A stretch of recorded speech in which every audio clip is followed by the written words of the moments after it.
My parents secretly funded my sister's academic fraud for months, then told our entire extended family I abandoned them because I was jealous of her success. So, when they threw her a massive party to celebrate her community college graduation, I dropped a nuclear truth bomb in the family group chat, complete with receipts, and left their picture-perfect reputation in ashes. My parents refused to pay a single cent for my dream college because they decided it simply wasn't fair to my older sister. They cut me off, completely funded her rampant cheating scandal, and then spent years telling everyone in our hometown that I had cruelly abandoned them.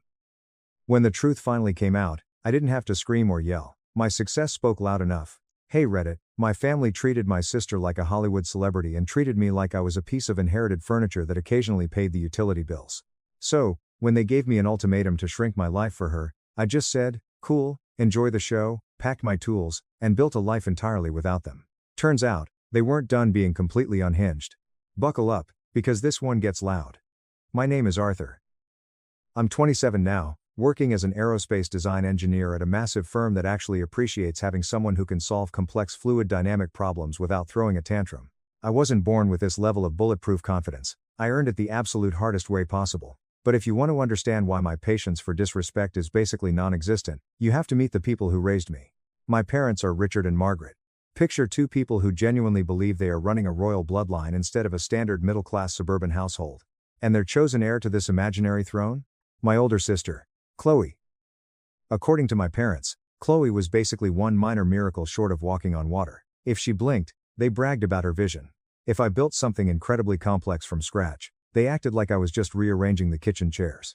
Chloe is older than me, but after a mysterious medical leave in middle school which our parents aggressively refused to label as her simply failing all her classes and being held back, Chloe and I ended up in the exact same grade.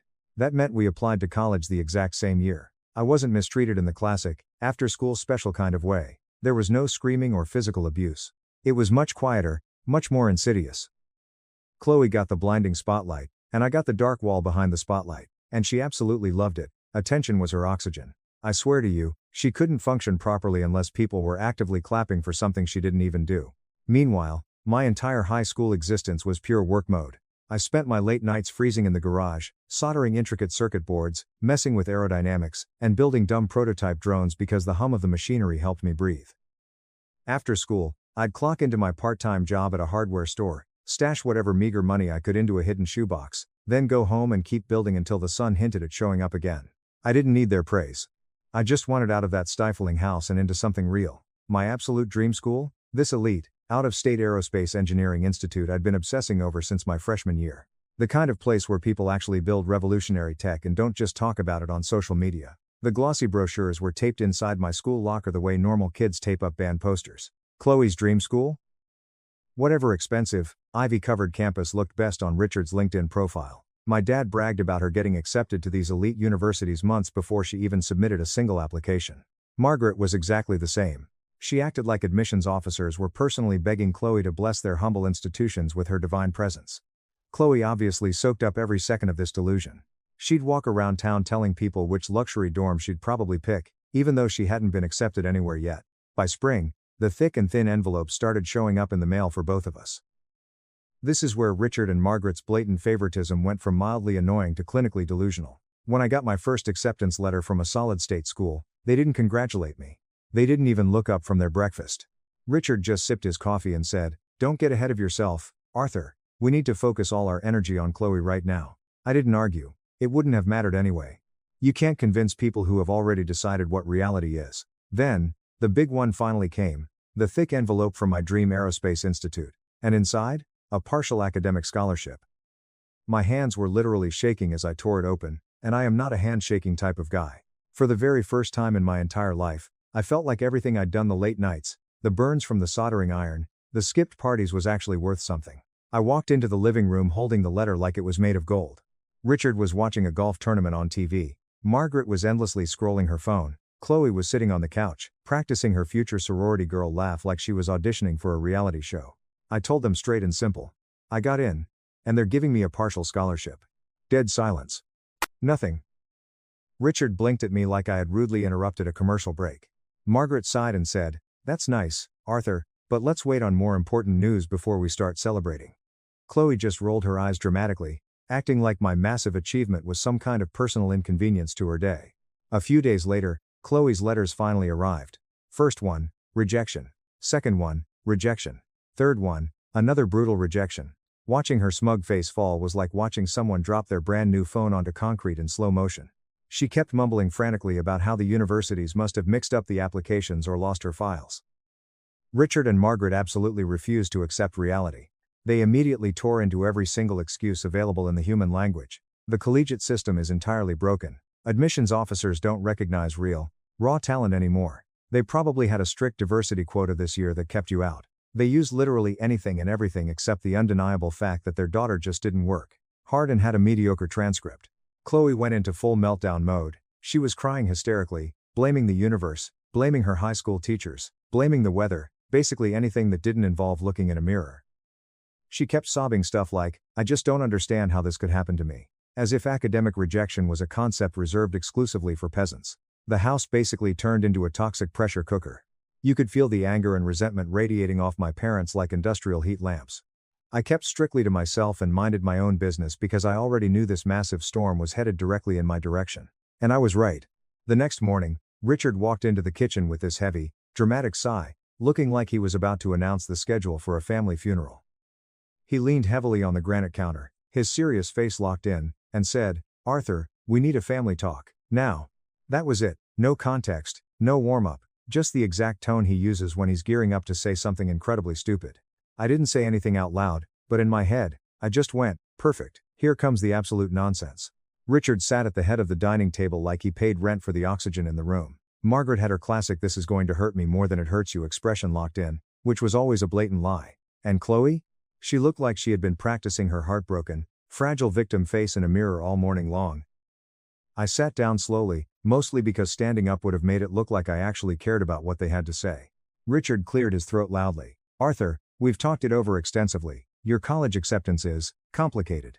I raised a single eyebrow. "It's a college acceptance, Dad, not a federal felony." He completely ignored that. "You going to that elite school right now would make Chloe feel incredibly small. It would be entirely cruel for you to take such a big, flashy step ahead of her when she's currently going through something so difficult and unfair." Chloe put her hand to her chest, gasping slightly like she had been personally wounded by my mere existence. "It's just a lot right now, Arthur. You know how much I wanted my school. Seeing you pack up and leave for yours. I just don't think my mental health can take it." I stared at her, completely deadpan. "Okay, and what exactly does your rejection have to do with my acceptance?" She flinched like I had just thrown a literal brick at her face, which honestly told me everything I needed to know about this intervention. Richard leaned in heavily, doing that deep, fatherly voice he exclusively uses when he's trying to sound wise instead of insanely controlling. "A real man sacrifices for his family, Arthur. You need to stay home. You're going to enroll in the local community college, and you're going to help Chloe find her footing again. Once she's settled and transferred somewhere respectable, we can revisit your little engineering plans." Margaret chimed in immediately, nodding enthusiastically. "It's not forever, sweetie, just 2 years. Stay close to home. Don't make your sister feel worse than she already does. We all need to be a team right now." I just sat there and let them talk until they completely ran out of breath. I watched their mouths move, processing the absolute sheer audacity of what they were demanding. They wanted me to literally throw away a scholarship to a top-tier engineering program just so Chloe wouldn't have to feel bad about her own failures. Then I answered them. Once, and very clearly. Because I am not the type of person who repeats himself like a broken speaker. I worked for this. I earned it. The scholarship does not wait for 2 years, and I am not throwing away my entire future just because Chloe didn't get into her school. Margaret's spine stiffened aggressively. "Arthur, do not be selfish. You know exactly how fragile she is right now." Chloe sniffed dramatically, wiping away a fake tear. "You're choosing yourself over your own family. You always do this. You always think you're so much better than us." I laughed. Just once, short and incredibly sharp. "I don't think I'm better than you, Chloe. I just think I'm entirely done living in your shadow." Richard's face went violently red instantly. The veins in his neck were popping. "If you walk away from this family just to chase some arrogant ego trip." "It's not an ego trip," I cut in, my voice dangerously quiet. "It's my life." That pushed him completely over the edge. He slammed his fist down on the dining table so hard the coffee mugs rattled. "Then you are on your own. No financial support. No help with a car. No insurance. Nothing. And don't you dare come crawling back here asking for anything when you fail." I leaned back in my chair, completely unbothered. "That's fine."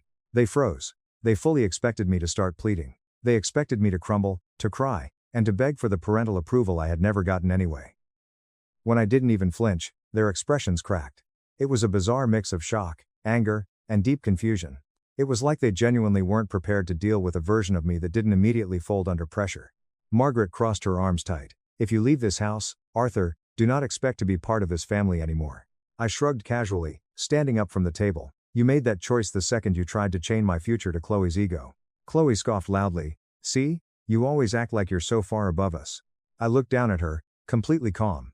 "Chloe, I didn't take anything away from you. You just didn't earn what you thought you were automatically owed." She froze, and for a long, heavy moment, the entire room stopped breathing. That was the true breaking point. Richard stood up aggressively like he wanted to physically throw me out the front door right then and there. Margaret grabbed Chloe protectively by the shoulders, looking at me like I had just said something violently offensive instead of just stating an honest fact. And Chloe just glared at me with this toxic mix of pure hatred and deep insecurity that I'd seen 1,000 times before, but never actually cared about until this exact moment. The meeting ended with them officially declaring I was completely cut off. No college money, no co-signing on loans, no help moving, no contact.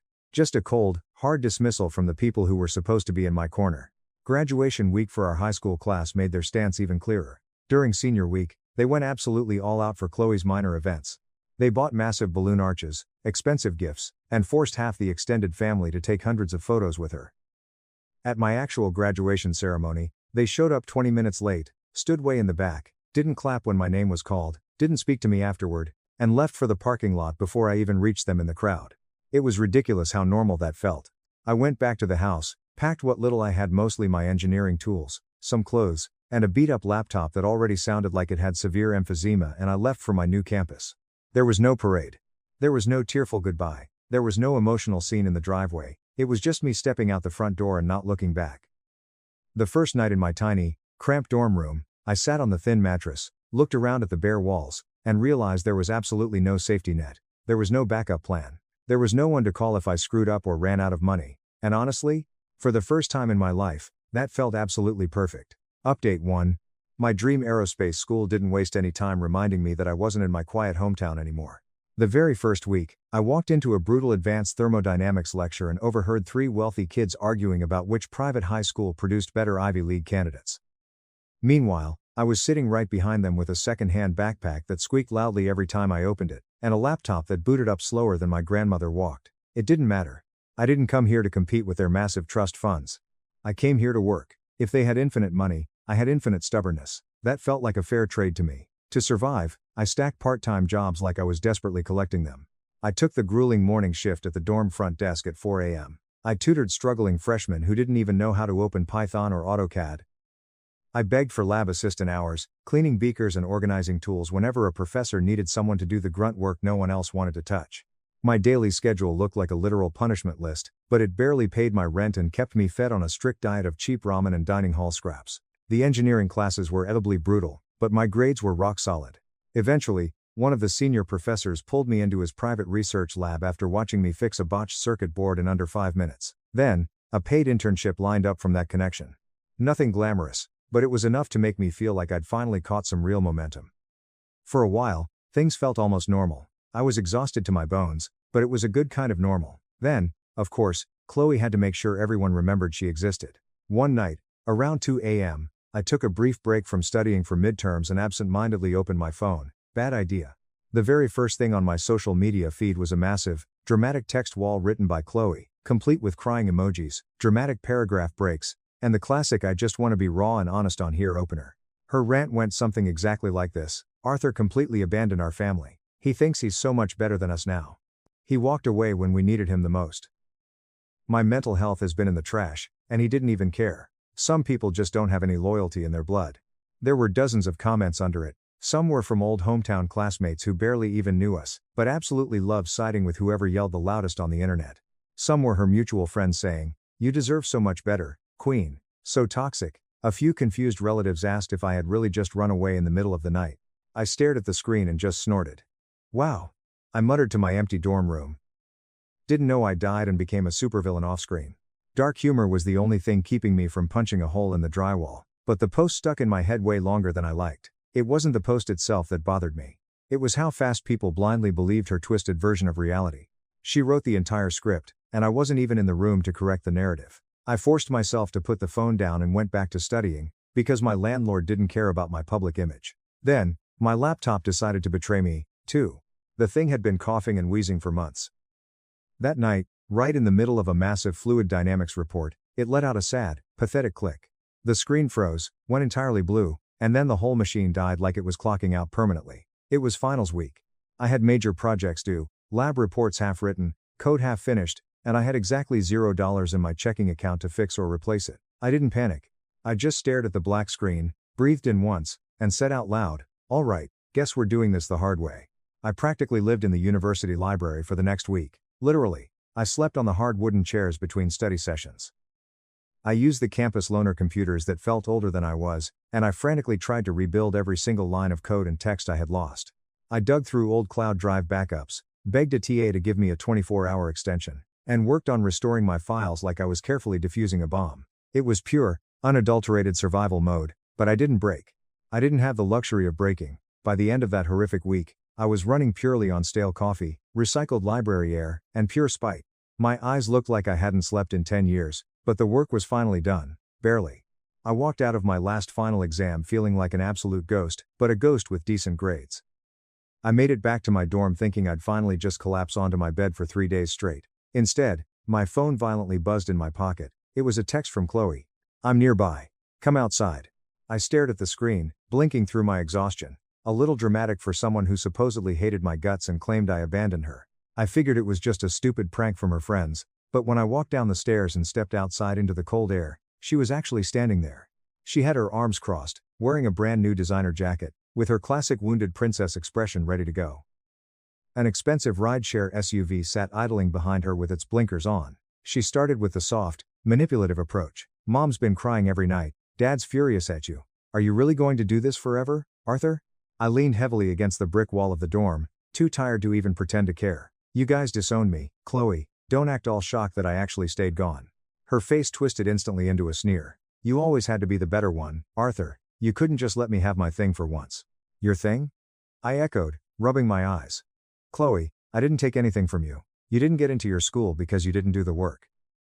That is your problem, not mine." She stepped closer, her voice rising so a few passing students looked over. "You wanted me to fail. You liked seeing me hurt." "No," I said, my voice completely flat and calm. "I actually wanted you to win, but I am not shrinking my own life just so you can feel tall." She looked away dramatically, doing that thing where she acts like someone is secretly filming her for a movie. "If you were a real brother, you'd come home or transfer to a closer school. I'm struggling at the state college. I'm drowning." I shrugged. "I'll help you study over Zoom if you actually want real help. But I am not moving back, and I am not becoming your emotional crutch." She laughed, a bitter and incredibly sharp sound. "You're so incredibly selfish. You act like you're above us." I straightened up, looking her dead in the eye. "No, Chloe. I'm just not controlled by you anymore." Then, I finished it, clean and ice cold. "You don't actually miss me. You just miss having control over me." Chloe's face went bright red. She spun around on her heel, stormed back to the idling SUV, violently slammed the door, and sped off like she had somewhere incredibly important to be. I watched the taillights disappear down the street and thought, okay, she's panicking. Something is definitely going on with her. After that bizarre ambush outside my dorm, I figured Chloe would finally cool off and leave me alone for good. Wrong. A few days later, she texted me like absolutely nothing had happened. "Hey Artie, miss you, how are your classes going?" I stared at the screen. The smiley emoji was already a massive red flag.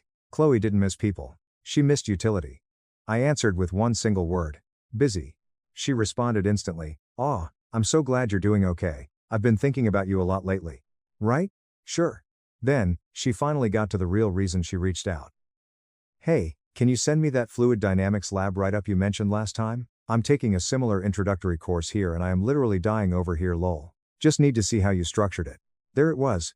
It wasn't even subtle. "No." I typed back. "Do your own work." 5 seconds later, her tone flipped like a switch she kept perfectly oiled. "Wow, selfish much? Same old Arthur, always thinking he's too good to help his own flesh and blood." My dry humor kicked in. "You asked me for my academic IP to cheat, Chloe, not a kidney." She left me on red, which was perfectly fine by me. The conversation was never about reconnecting as siblings.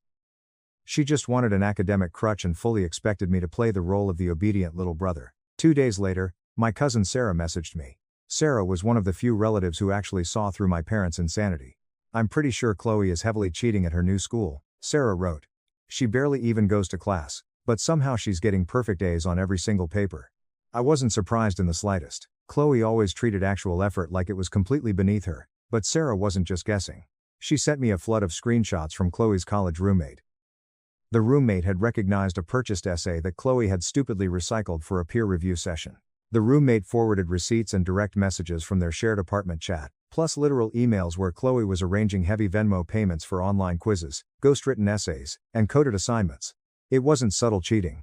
It was sloppy, incredibly lazy, and massively expensive. Exactly Chloe's style. What do I do? Sarah asked me. I told her the absolute truth. Do what's right, I'm not getting involved in her mess.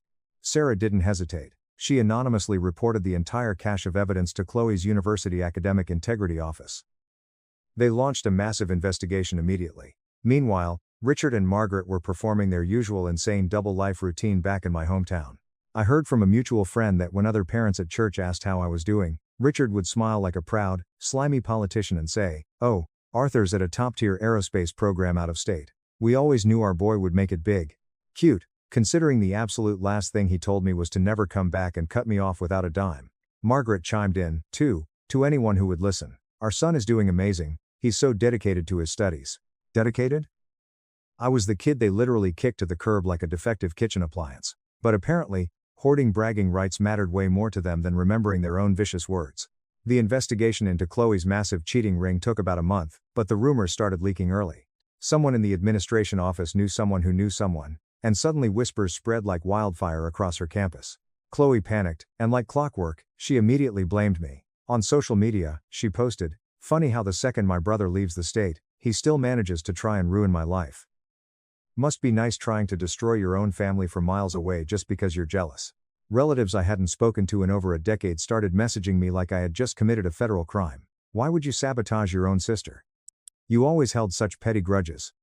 You should help her instead of tearing her down." I didn't respond to a single one of them. Explaining myself to people who willingly get their facts from Chloe's unhinged Facebook posts was a massive waste of oxygen. The official disciplinary decision dropped 2 weeks later. Chloe was formally expelled for repeated, egregious academic dishonesty. The evidence against her was completely overwhelming. She had used paid essay services, purchased test answer keys, and sent messages actively confirming she wasn't doing a single piece of the work herself. Richard and Margaret reacted exactly how I expected. They went into full, apocalyptic meltdown mode. They hired expensive lawyers. They loudly claimed the school was unfairly targeting her. They cried to anyone in town who would listen about this grossly unfair treatment. They called it a minor misunderstanding and a harsh, cruel punishment for a young woman under severe stress. None of their spin worked. The expulsion stood. Chloe was out, and then, another piece of information slipped out through Sarah's connections. One that didn't exactly surprise me, but still managed to hit a raw nerve. Richard and Margaret weren't just vaguely aware of the cheating, they had been actively paying for it. Literally. They funded the expensive essay services, the answer keys, the ghostwriters. They were trying to buy Chloe a degree the exact same way they tried to buy her a future. And when the whole illegal operation blew up in their faces, they acted like they were the ultimate victims. Chloe returned to our hometown with a massive, dramatic announcement about how she was bravely, starting fresh, at the local community college. Richard and Margaret spun it like she had chosen a humble, noble path to find her true calling. "Our Chloe is so incredibly strong," Margaret posted online with a picture of Chloe looking wistfully into the distance. "She's rebuilding herself from the ground up," Richard told the neighbors. Absolutely no mention of the expulsion. No mention of the massive cheating scandal. Definitely no mention of who paid thousands of dollars for it. Their mess was completely on fire, but I wasn't part of it. I didn't owe them anything. Not explanations, not comfort, not my silence. Meanwhile, I was quietly preparing for my own graduation. Project deadlines, massive capstone presentations on aerodynamics, and grueling interview rounds were piling up. For the first time in a very long time, my future felt like it was finally taking a solid shape. I was exhausted, but everything I'd built with my own 2 hands was coming together. While they were sinking in their own lies, I was climbing. And that stark contrast didn't feel like petty revenge. It just felt like undeniable proof that walking away had been the absolute right choice all along. Update 2. Graduation came much faster than I expected.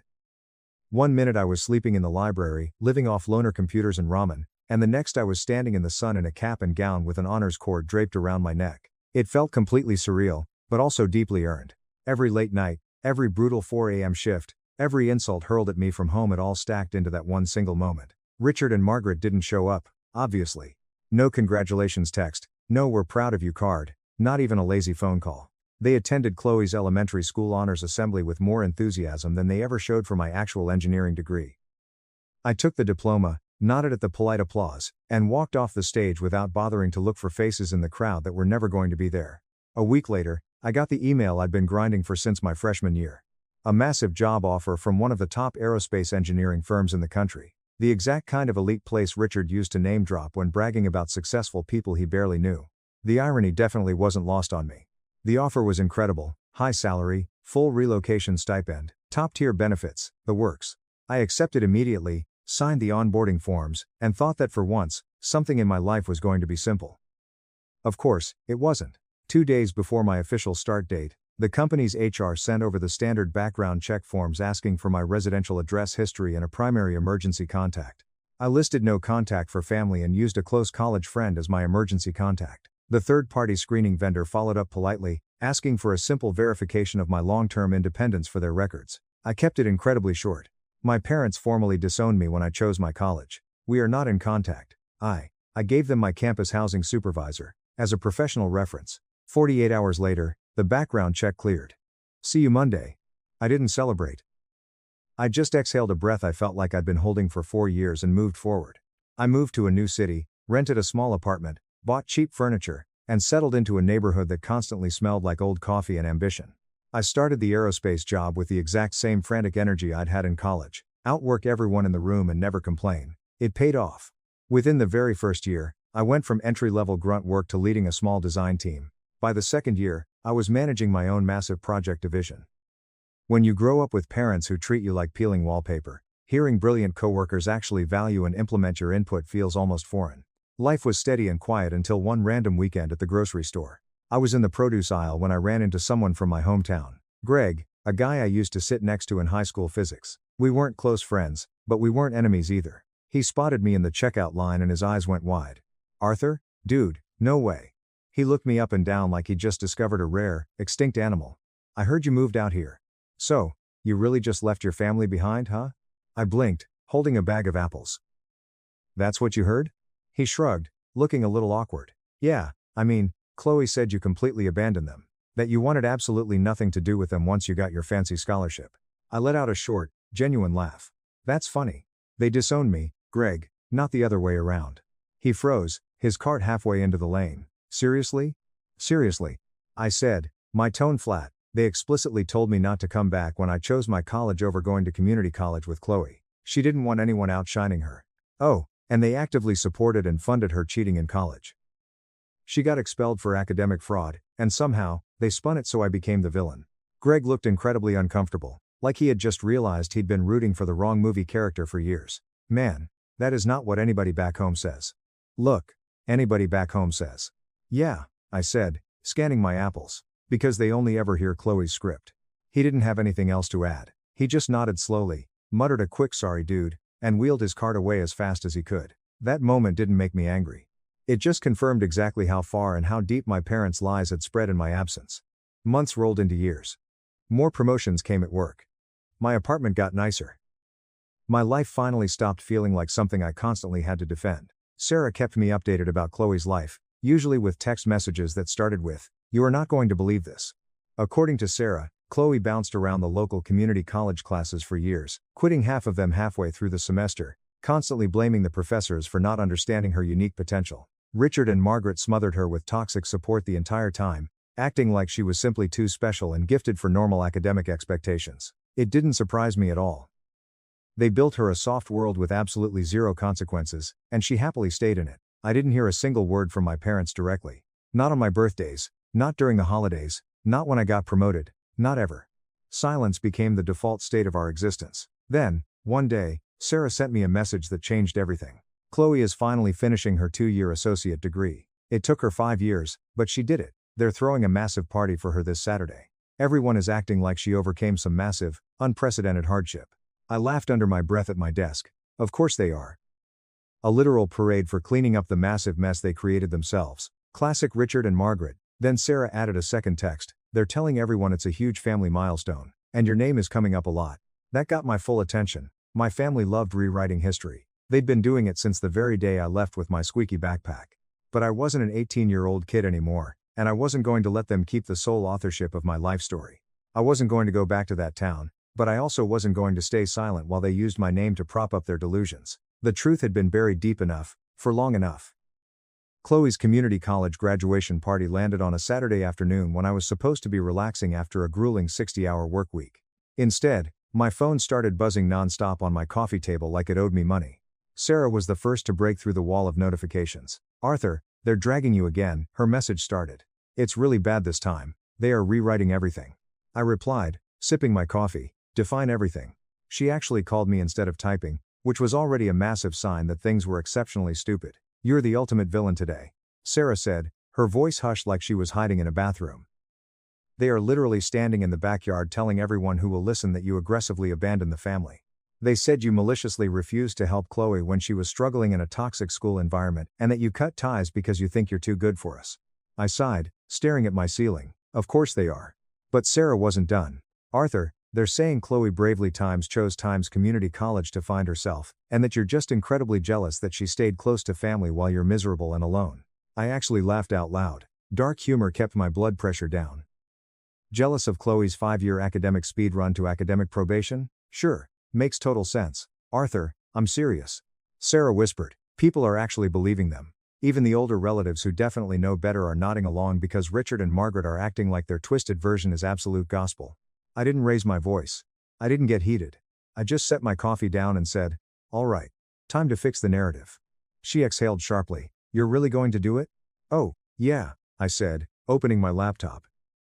"If they want an audience so badly, I'll give them a performance they'll never forget." I hung up the phone, opened the old extended family group chat, a chat that had been dead silent toward me for nearly a decade, and began to type a message. I didn't use anger. I didn't use theatrics. I just used cold, hard facts sharpened into something clean and lethal. "Since you are all actively rewriting my life story again today, here is the actual, documented version so you don't choke on the lies later. 1. My parents formally disowned me and kicked me out because I refused to give up my scholarship to my dream school just to coddle Chloe's ego after she was rejected everywhere. 2. Chloe did not choose community college to find herself. She was formally expelled from her university for massive academic fraud. She paid for ghostwritten papers and online exams. 3. Richard and Margaret actively helped fund this cheating ring. There is a formal finding from her university's academic integrity office. The documentation exists, and I have the receipts. That is exactly why she ended up back home. Not self-discovery. Not a humble restart. Expulsion for cheating. As for me, since you all love pretending I disappeared into misery, I've just been promoted again. I am now leading a major aerospace engineering division at the exact company you used to brag about knowing people at, Richard. The one you said only the best get into. I guess I did. Then, I attached the screenshots Sarah had sent me years ago, the Venmo payments from Richard, the emails arranging the ghostwriters, the expulsion notice, and I hit send. No typing bubbles appeared. No instant frantic responses.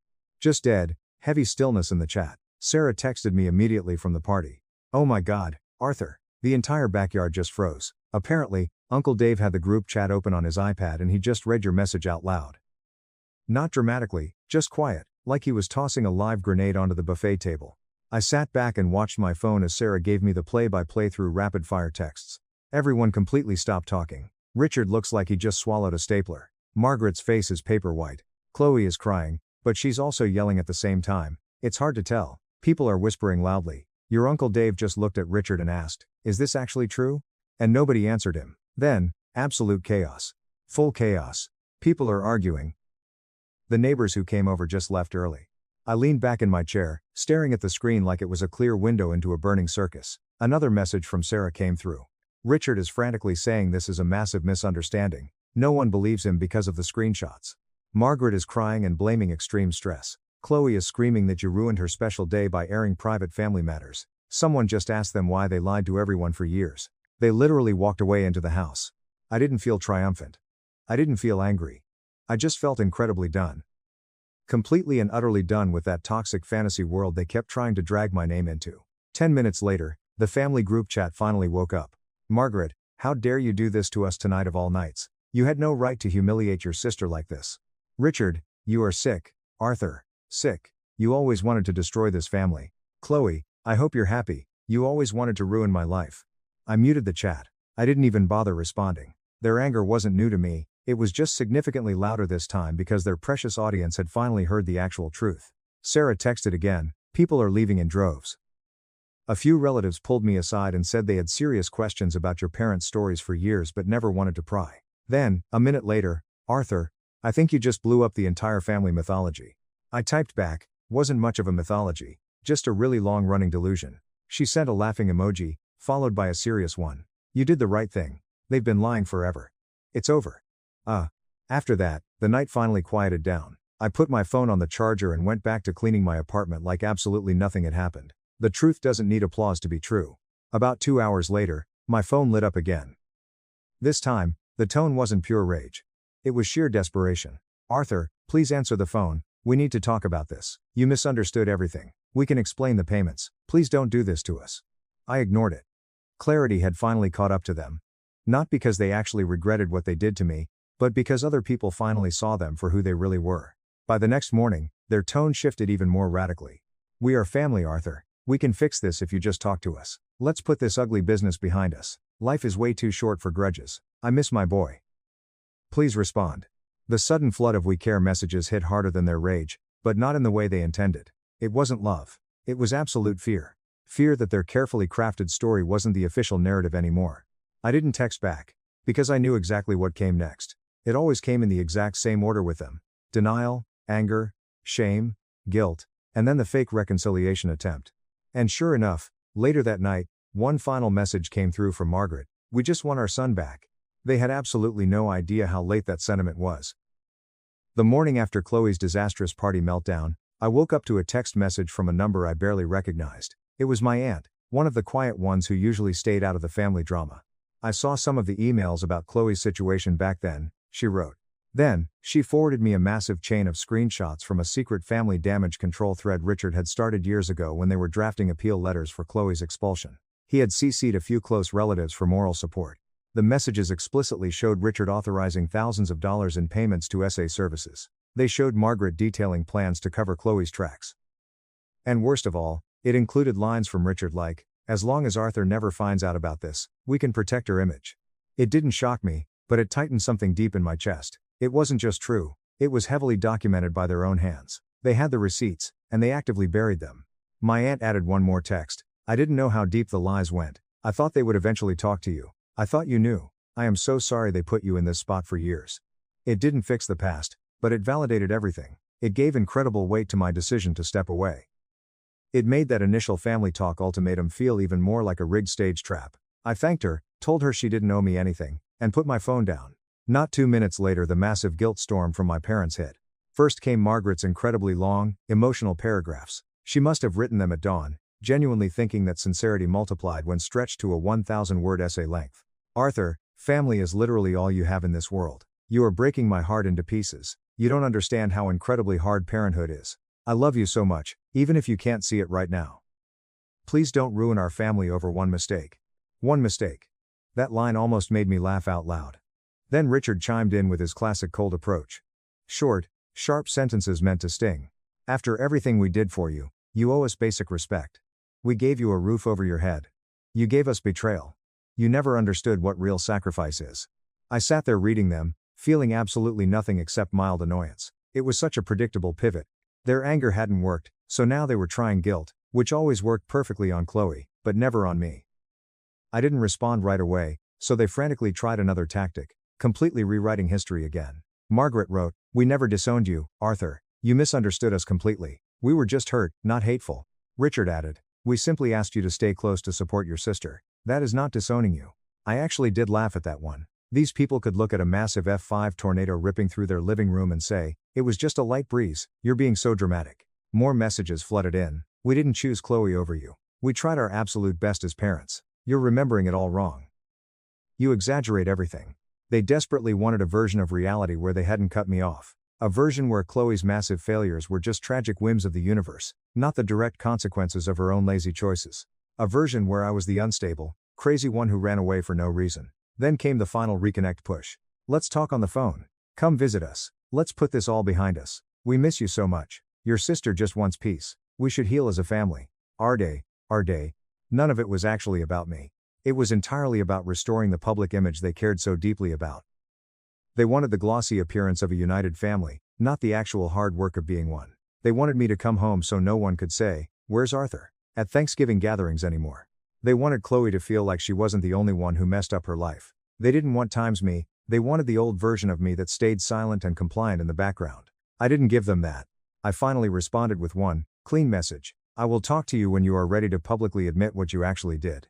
No lies, no guilt trips, no flipping the story. Until then, keep your distance. It was a hard boundary, not a polite suggestion. Margaret responded instantly. We didn't do anything wrong, Arthur, you're twisting everything to make us look bad. Richard followed up immediately. You are being incredibly cruel. This is not how a good son behaves. I shook my head and locked my phone. They reacted exactly how I expected. They were angry that I wasn't bending, angry that their weaponized guilt didn't stick. Angry that, for the very first time in their lives, I had leverage they couldn't just spin into me being the villain. They kept pushing for a few more days. We're proud of your success, truly. Are you really cutting us off forever? You're hurting us more than you know. Arthur, I'm sorry. Come home. I need my brother. I didn't reply to a single word of it. I wasn't going to be emotionally manipulated by people who only ever apologized when they were backed into a corner by their own lies. A week passed, and the frantic messages finally slowed down. The tone shifted from desperate to resigned. They finally realized I wasn't coming back, and certainly not on their twisted terms. I kept working. I kept building my life. My career in aerospace kept climbing. My apartment got nicer. My circle of friends stayed small, but I deeply trusted the people in it. Every once in a while, I thought about the idea of parents, not times my times parents, just the concept of them. It would have been really nice to have people who had my back, people who called just to ask about my day, people who didn't treat love like a transactional bargaining chip. But, sometimes, you just have to accept that you grew up with people who wanted a puppet, not a son. I wasn't angry anymore. I wasn't sad either. I was just incredibly steady. One night, as I finished reviewing some complex project files for a massive deadline, I realized something simple and completely freeing. I built everything I have without them. The stability, the future, the respect of my peers. It's all mine. And I will never, ever shrink myself again just to fit inside someone else's delusion. When people like Richard and Margaret lose their grip on control, they call it betrayal. When you stop letting them rewrite your life story, they call it cruelty. When you finally walk away for your own sanity, they call it abandonment. But sometimes, walking away is the most honest, powerful thing you can possibly do. They said they wanted their son back. They never realized they lost him the exact day they tried to break his future just to fix Chloe's ego. It's been a few years since everything completely fell apart at that party. Though honestly, looking back, it didn't fall apart at all. It finally fell into place. I've got total peace now. No fake apologies, no forced holiday dinners, no pretending that shared blood automatically means undying loyalty. Chloe still lives at home with them, still constantly searching for the next easy shortcut. Richard and Margaret post old family photos on Facebook sometimes, desperately pretending things are perfectly fine to their shrinking audience. I don't reply. I don't hate them. I just don't owe them a single thing. My life is quiet, heavily focused, and entirely mine, and that is more than enough. If you enjoyed this story, please hit that subscribe button. It really helps the channel out and allows us to bring you even more awesome stories. Thank you so much for watching. My sister called my daughter's hearing aid a joke. Dad said, "Don't be sensitive." My husband kicked them out and taught them an expensive lesson. While we were eating supper, my daughter Emma was adjusting the new hearing aid that she had just purchased. The device was so delicate that her small fingers handled it with extreme caution because of its fragility. She was only 7 years old when she received her new diagnosis, and she was still in the process of learning how to manage the world around her.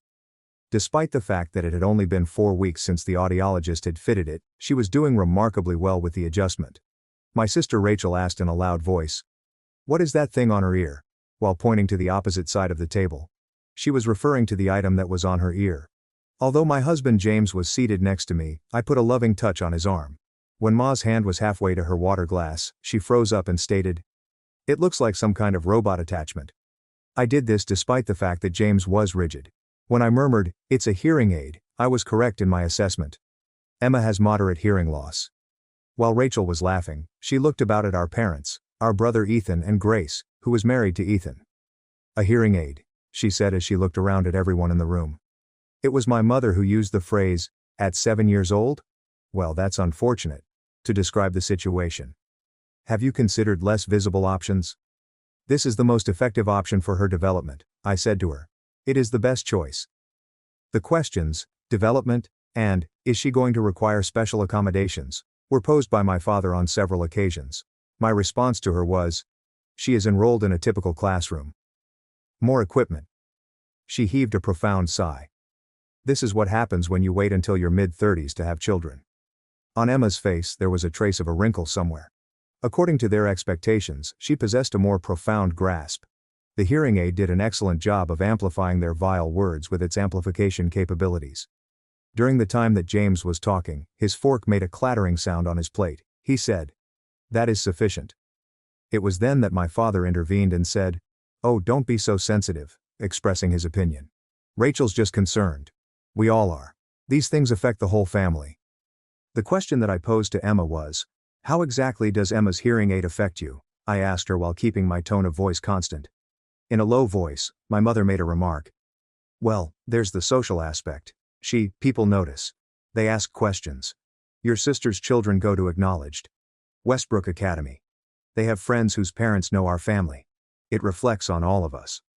When I turned my attention to my niece and nephew, Lucy, who was 12 years old, and Oliver, who was 10 years old, I observed that they were looking at their plates in a manner that was awkwardly silent. Both of them received their education at the prestigious Westbrook Academy, where the annual tuition for each child was $50,000. After that, my father proceeded by stating, "It's just a joke, Anna," when I did not respond to him about the situation. "Lighten up. You've always been too sensitive." Emma's eyes were starting to flood up with tears as she started to cry. She was very excited to go to the family dinner so that she could show off her new gadget to everyone. She had been looking forward to it with great anticipation. Rachel made the following statement in reaction to her wine glass. "Perhaps this is the reason why Robot Girl doesn't talk much. The equipment doesn't work properly." James instantly stood up, and as he did so, the chair he was sitting on produced a squeaking sound against the hardwood floor. Because of the loudness, the table remained in its position. He made his way to the front door, opened it, and then stood next to it without speaking a single word. He exuded an air of calmness during the entire process. Laughing nervously, my father expressed his excitement. "James, what are you doing?" James simply made a move in the direction of the door that was open, and he did it in a manner that was completely indifferent. Rachel's voice rose over the humor as she said, "Are you seriously asking us to leave?" Rachel's voice rose above the joking as she asked the question. "This is ridiculous." During his speech, James hushed. "Out," as he said. Aside from that, he did not utter a single other word. My arms were wrapped around Emma, and I gave her a hug. When she reached my shoulder, she put her face there and buried it there. According to my mother, when she grabbed for her wallet, she said, "This is completely ridiculous." She continued by saying, "We are your family." James did not speak as he stood close to the door of the building. While they were leaving, my father made a comment about disrespect, and Rachel could be seen looking back with a wounded expression on her face. In an outburst of rage, they flew away. My mother paused for a little period at the entrance to the room. The statement that she made was, "You'll come to regret this." As soon as they finally closed the door behind them, there was an instantaneous sensation of serenity that throughout the entire house. As Emma pulled her head away from my shoulder, she brought it to her head. "Are they angry with me?" was asked in a hushed voice. "Are they angry with everyone else?" Once I had finished combing her hair, I said, "No, sweetheart," while I was doing so. "They're wrong. And they're going to learn that." James reached out and put his hand on mine as soon as he got back to his seat next to us. His expression of sorrow was, "I'm sorry," he said. "I know you wanted to handle it your way." I informed him, "You did everything exactly right." And he believed me. In that particular evening, after Emma had gone to sleep, I sat down at my desk and pulled out my laptop. I was working on something specific. The spreadsheet that I had been working on for the previous 6 years shined brilliantly on the screen when I had finished working on it. Every single payment, every single transfer, and every single bill that I had discreetly paid for my family was precisely documented. I had done this over an extended period of time.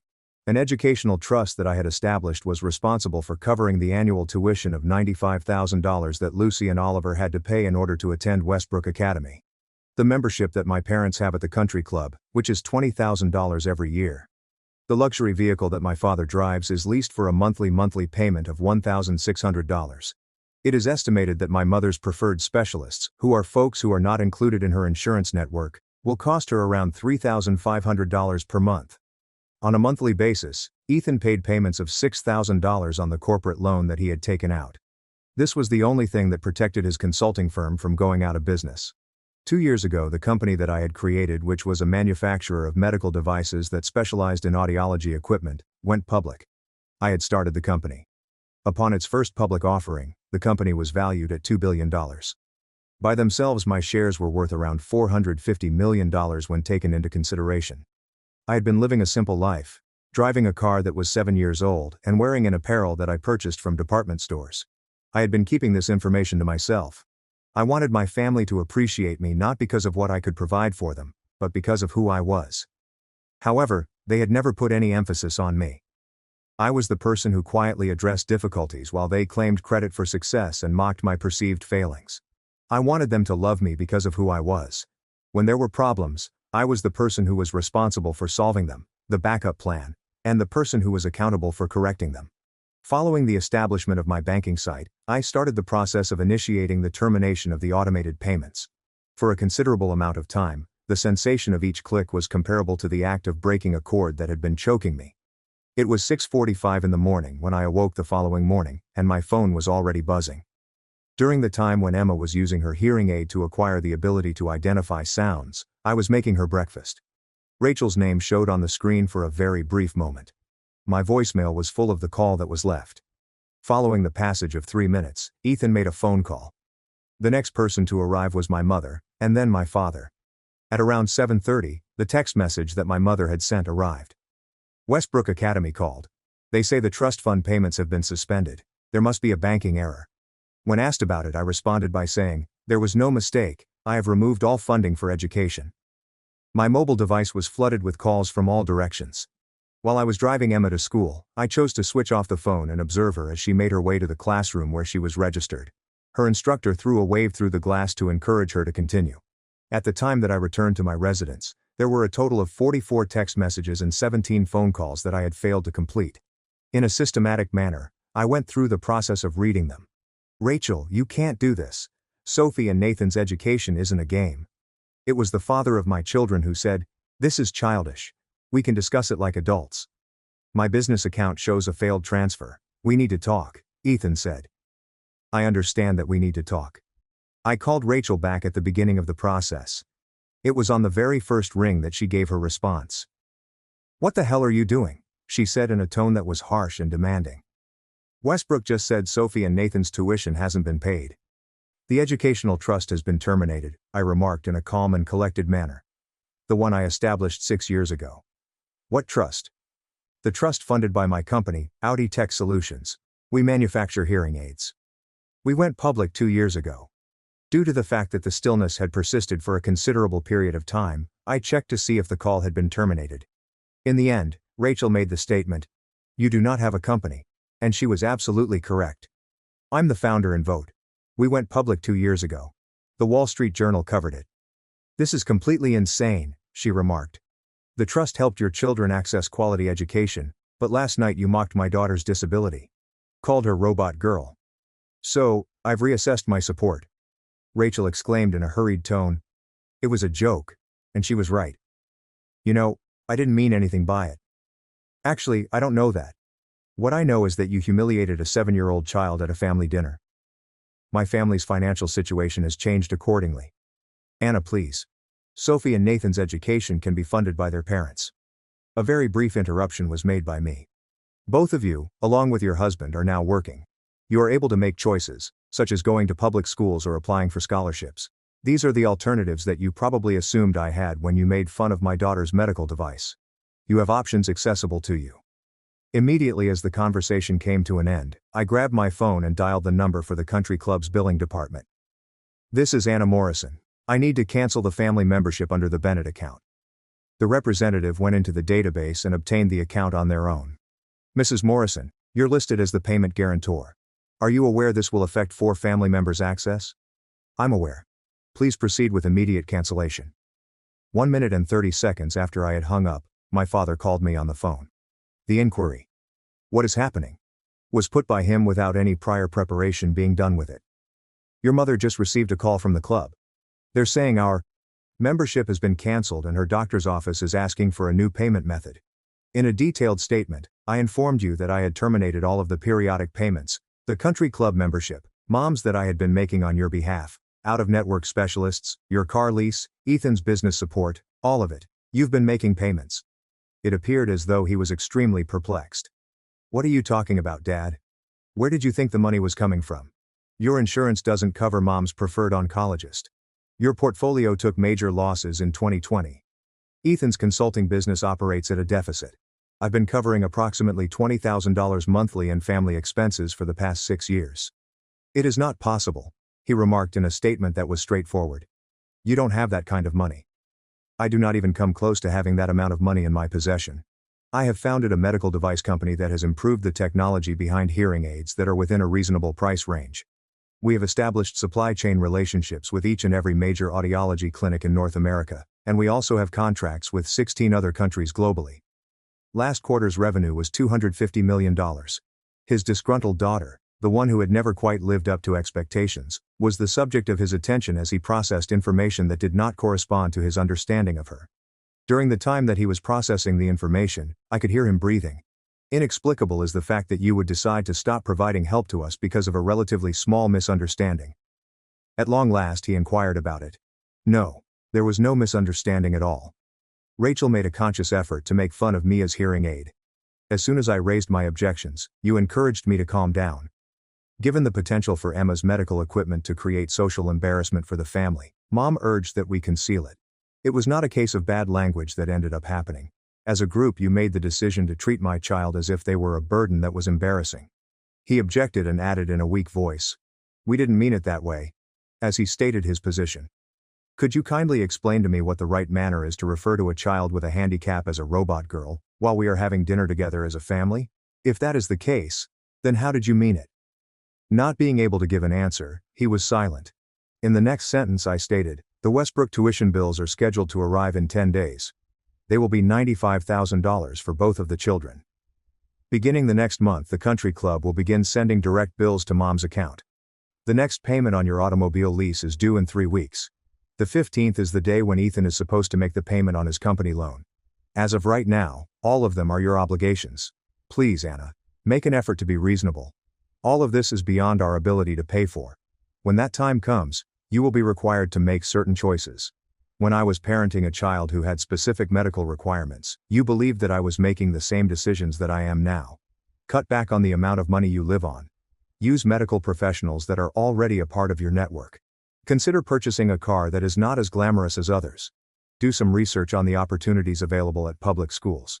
Considering that each of these concepts is completely rational, it is quite likely that you would suggest any one of them to me. My mother took the telephone without my permission. I beseech you, dear.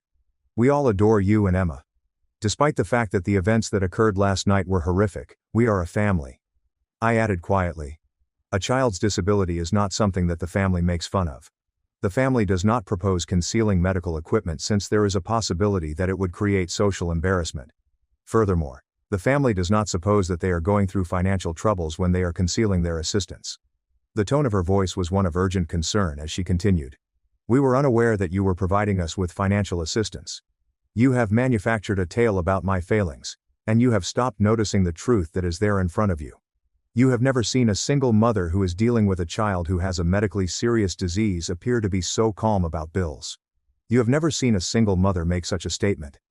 Ethan got in touch with me right away after I had disconnected from the service. My company account has reached its maximum amount, and it did not send the payment for the loan despite the fact that it has reached its maximum level. How are things going? I've stopped covering your business loan, was the only thing I stated, and I meant it from the beginning. The question is, which loan is for the company? You have never provided me with any kind of loan. 6 years ago, when your consulting firm was on the verge of failing, and you were on the verge of losing everything, you took one from First National Bank. From that point forward, I have been paying the payments on a monthly basis for the installments. $6,000 each and every month for a total of 72 months. That comes to a grand total of $432,000. I would like to bring to your attention the fact that you have never questioned the rationale behind the bank's decision to stop sending out payment reminders. Oh my God, he breathed deeply, in astonishment.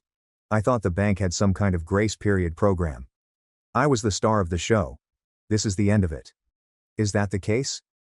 Because of Rachel's inane statement that she made the night before, because of the fact that Mostly as a result of the fact that you all arrived to the idea that the medical equipment that my daughter utilizes is an appropriate target for derision. Mostly due to the fact that my father encouraged me to lighten up whenever I voiced my disagreements. In order to protect the social standing of the family, Emma's mother suggested that we make her hearing aid less obvious. This is the reason why this is the case. Mostly due to the fact that none of you paid any consideration to how the phrases you selected may potentially affect a child who is 7 years old. Ethan issued a succinct statement. Well, I apologize, expressing his regret. We'll make it right. It is not possible to restore the damage with a simple apology. The night before, Emma cried herself to sleep by crying herself to sleep. Her hearing aid caused her to doubt whether or not she was harmed, and she also questioned whether or not it made her feel less loved. This is not something that should ever happen to a child because their family made fun of them while they were having dinner. No child should ever be compelled to ask questions like this. When the call was over, I immediately turned off my phone in its entirety. Following the events that transpired over the course of the coming few days, a series of consequences were brought about. After removing Lucy and Oliver from their enrollment at Westbrook Academy, Rachel enrolled them in the public school that was located in neighborhood. My mother and father decided to stop going to the country club and instead started going to doctors who were already a part of their sphere of influence. It was a corporate job that Ethan had previously considered to be beneath him, but according to the legal file for bankruptcy protection that Ethan's consulting business produced, he was forced to take the position. My father made the decision to sell his luxurious car so that he could spend the money on a used sedan. With the purchase of a standard gym membership, my mother was able to replace the Pilates studio that she had been going to. In the family group chat, which had been filled with updates on social events and trips up until that point, there was an abrupt and complete lack of any kind of conversation. It had been 2 weeks since the dinner when my mother showed up at my door, and I did not hesitate to open it for her. I need to understand, she said at some point throughout the chat. Why have you never informed us about your achievements? If things had gone differently, how would you have dealt with me? I said. Had everything been different? In an honest and forthright manner, she researched this. In light of the fact that you regarded me more as a person than as a resource, I made the decision not to notify you. It was essential to me that you appreciated me as a person. She stated, we did value you, as she protested to the statement. Name one time. They were unable to do so. When I received my Master of Business Administration degree, you acknowledged that it was a commendable accomplishment. Yet you celebrated Rachel's wedding and Ethan's advancement instead. When I was in the process of launching my own company, you came up to me and asked when I would finally get a real job. We were concerned about a few things, she responded in a weak voice. The fact that I launched my own company despite the fact that I was aware of your dissatisfaction is something that I take into consideration. More than you could have ever imagined, I was able to do more than you could have believed possible. In addition, I made use of that accomplishment to be of assistance to you since I believe that giving support to one another is what a family does. And we ruined it, my mother whispered, her eyes welling up with tears of sadness before she continued. By treating a child in a cruel manner, by merely showing to me that no amount of aid would be adequate to get genuine respect, and by making light of my daughter's impairments while simultaneously cashing checks that were sponsored by the technology that assists her, I have been victimized by this individual. When Emma returned home a month later, she was overjoyed about an art project that she had completed. She had drawn a picture of our family, which consisted of James, myself, and myself. There were no grandparents, no aunts or uncles, and no cousins. I was surprised that my mother had left without requesting that the financial assistance be reinstated. Are you sure that this makes up our family? I asked. Yes, she said with a sense of self-assurance.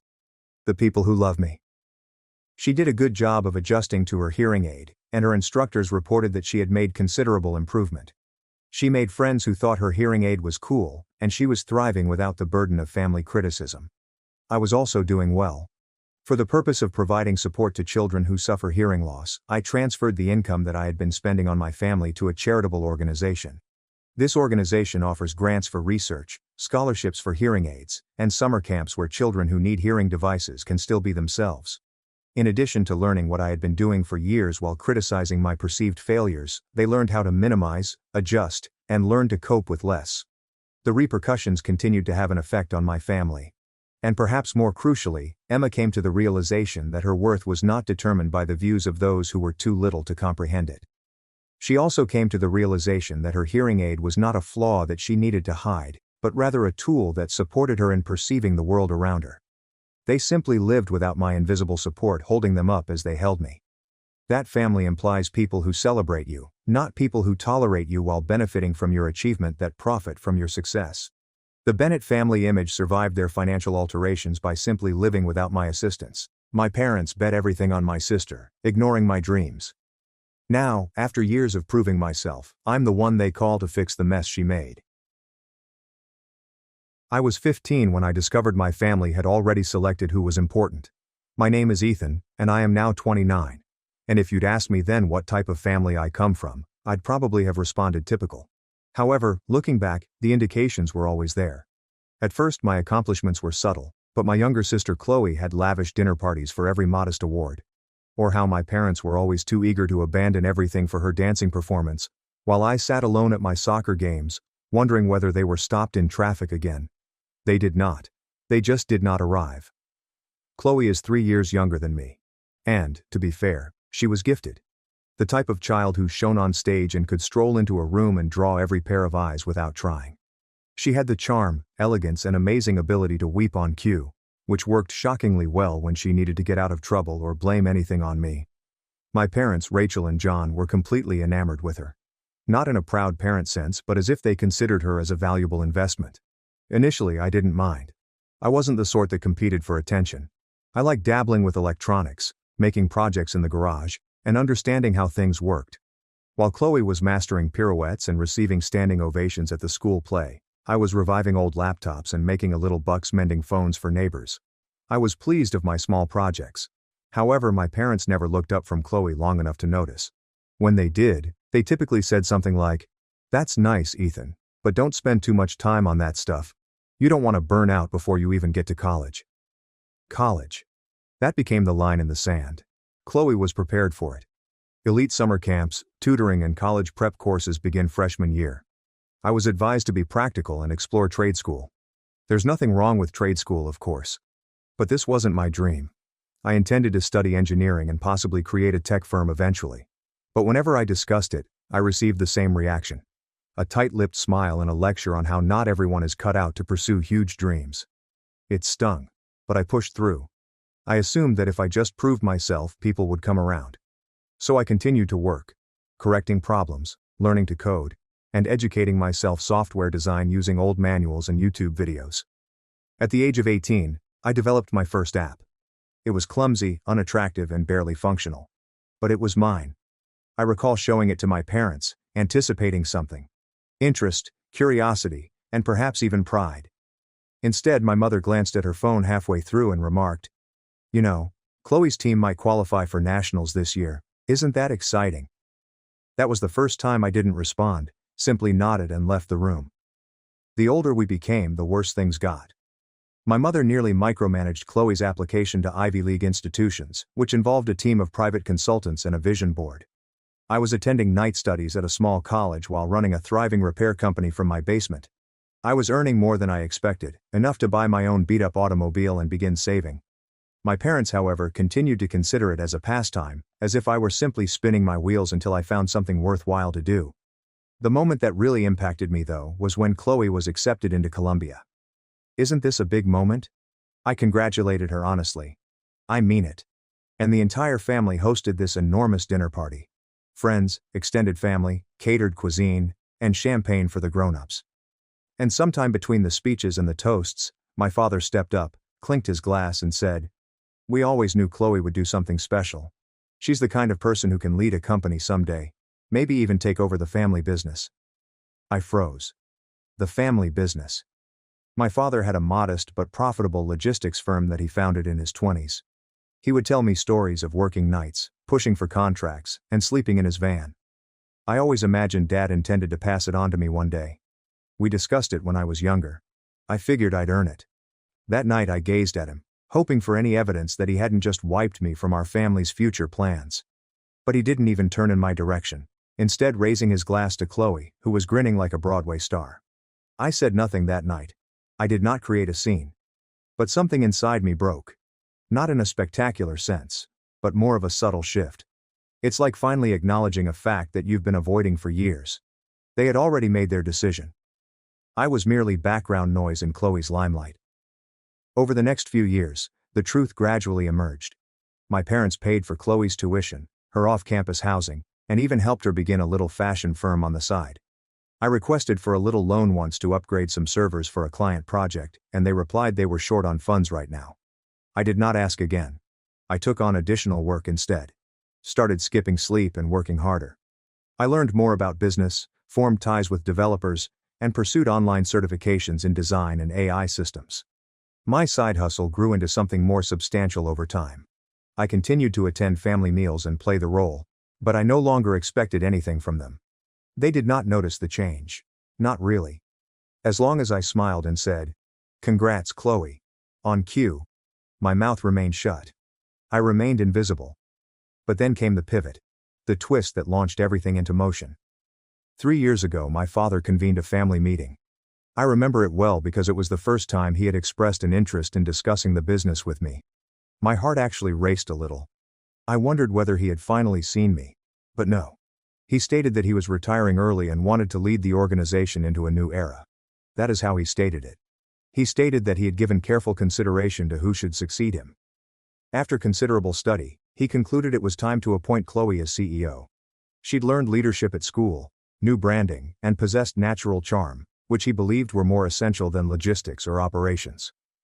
I inquired calmly what would happen to the management team, the systems, and the employees who had been with the firm for decades. He answered, "They'll adapt. It's time for new blood." "And me?" I asked. He grinned as if he pitied me. "Ethan, you are doing great in your own way. But this isn't your thing." That sentence stayed with me like a thorn under my skin. Chloe took charge, and as expected, everything began to go apart. Initially, it was sluggish. A few customers lost. Some employees departed.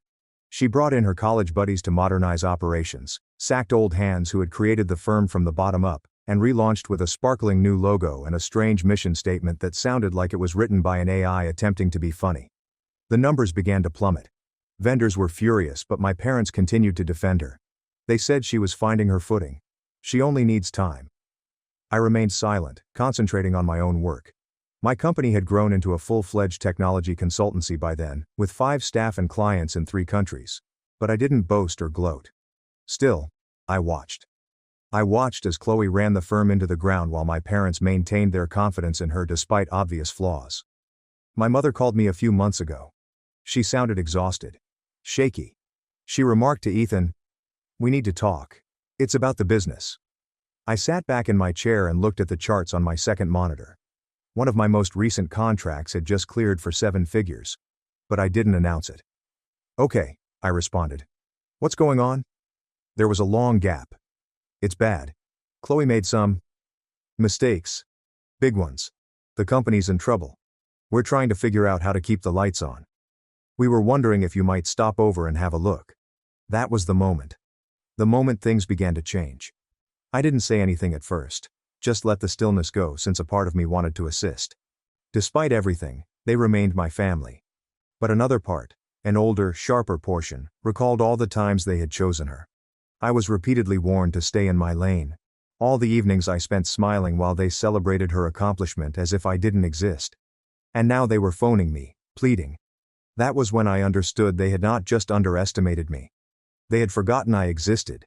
And now, they were recalling at the worst possible moment. But I wasn't the Ethan they had put aside. And I didn't intend to save them quietly. I did not go to their residence immediately away. Not because I was attempting to be theatrical, but because I wanted to believe they needed me. After years as an afterthought, a shadow in Chloe's spotlight. It felt unusual that they reached out first. The next day my mother texted me to follow up. "Ethan, I understand you are busy, but this is serious. Dad is worried. We could truly benefit from your insight." I almost chuckled at that realization. As if I hadn't been quietly establishing my own business while they devoted every resource to my sister's vanity projects. Nonetheless, I promised to come by later that week. I didn't wear a suit, only trousers and a sweatshirt. I wanted to remind them that I was still me. The version they agreed on did not appear to be successful. My mother answered the door, appearing 5 years older than I recalled. Her hair was knotted in an untidy bun, and her eyes looked like she hadn't slept in days. "Ethan," she murmured, drawing me into an embrace. "It's really bad." The living room appeared unchanged, but the vibe was wrong.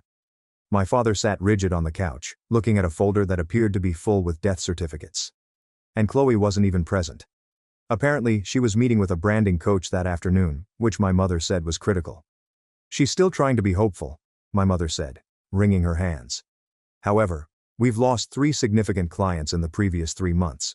The payroll bounced last week. And, well, the bank froze our credit lines. I kept my expression neutral. Inside, I felt a combination of emotions, including sympathy, vindication, and a sliver of shame. But overall, I felt disconnected, as if I were watching a documentary about people I once knew. They put everything out for me. Chloe had taken more than 2 years ago. At first she was full of enthusiasm and big ideas, rebranding the firm and switching to fashionable new logistics software that no one in the warehouse understood. She sacked the operations manager, who had been with my dad since year 1, since he didn't fit in with the new culture. She had hired her college roommate to manage vendor contracts, which resulted in a legal disaster. And she was wasting money on ineffective influencers to boost the company's image. I flipped through the reports. Read, and you allowed this to happen? I inquired bluntly, glancing between them. My father did not meet my gaze. We felt she simply needed more time. She is under a lot of strain. You understand how difficult it is for women in business. That almost made me choke. I've worked with some incredible women, driven, talented and creative powerhouses. Chloe did not lack opportunities. She lacked accountability. They asked if I could check at the back-end systems and maybe recommend someone to help.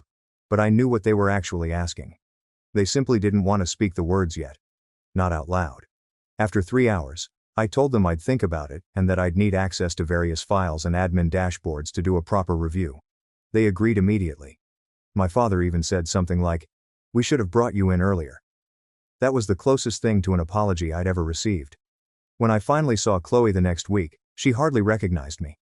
"Oh hey Ethan," she said, flipping her sunglasses onto her head. "You're here to do stuff, right?" I asked her, waiting. She grinned. "Don't worry, I won't get in your way. I know it's more your speed, more my speed."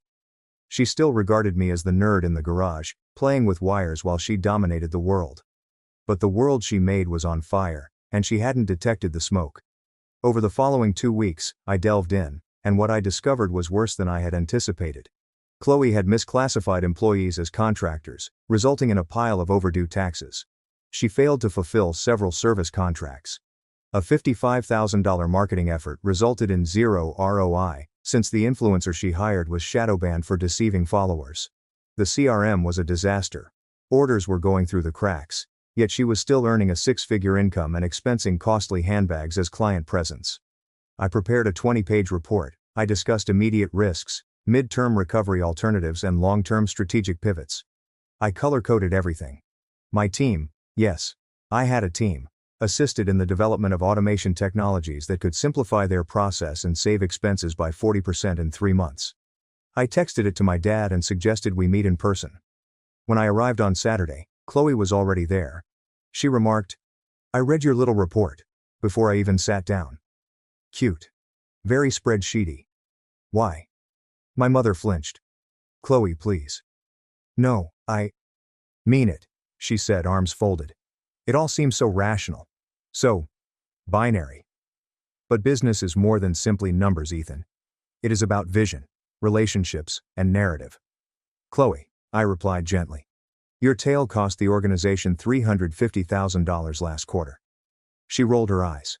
"You are simply bitter. You've always been. This is not about salvaging the firm. It is about you attempting to prove something." I glanced at my father and mother, expecting for them to interfere. They did not. So I stood up. "You're right," I responded. "This isn't about proving anything because I already did. I built something on my own. I don't need your validation." I texted my parents. "But if you want this firm to exist, she cannot be in control. Not even on paper. I will help, but only if I have complete control. Operational, financial, and legal." Chloe gasped as if I had smacked her. "You aren't serious. You want them to simply hand it over to you?" "No," I said. "I want them to keep it. You ran it into the ground. I'm offering to fix it for a moment."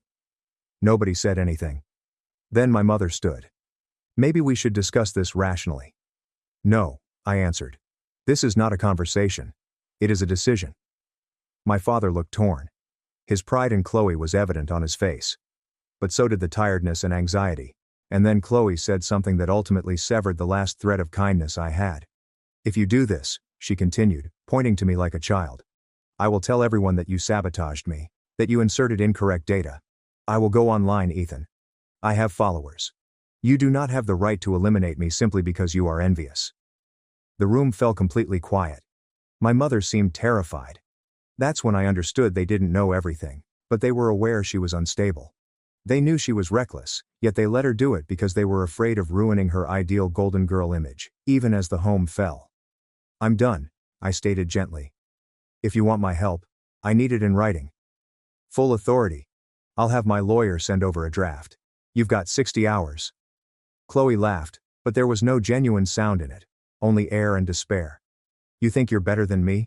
She whispered. No, I said, stepping toward the door. I know I am. Just as I was about to go out, my mother yelled after me. Ethan, please do not leave us. I hesitated but did not turn back since, despite everything, they had not spoken what needed to be said. I wasn't going to return until they did. I did not cry when I left the residence. I did not yell. I didn't hurl things, call my closest friend, or drown myself in liquor like a dramatic film character. No, I drove home in quiet, with the windows down and the chilly breeze numbing my cheeks. When I returned to my minimalist apartment, which had more servers than furniture, I perched on the edge of my bed and gazed at the wall. It was a strange feeling. Not quite wrath, not quite despair. Simply emptiness. I believe I had always held out hope that everything would eventually balance out.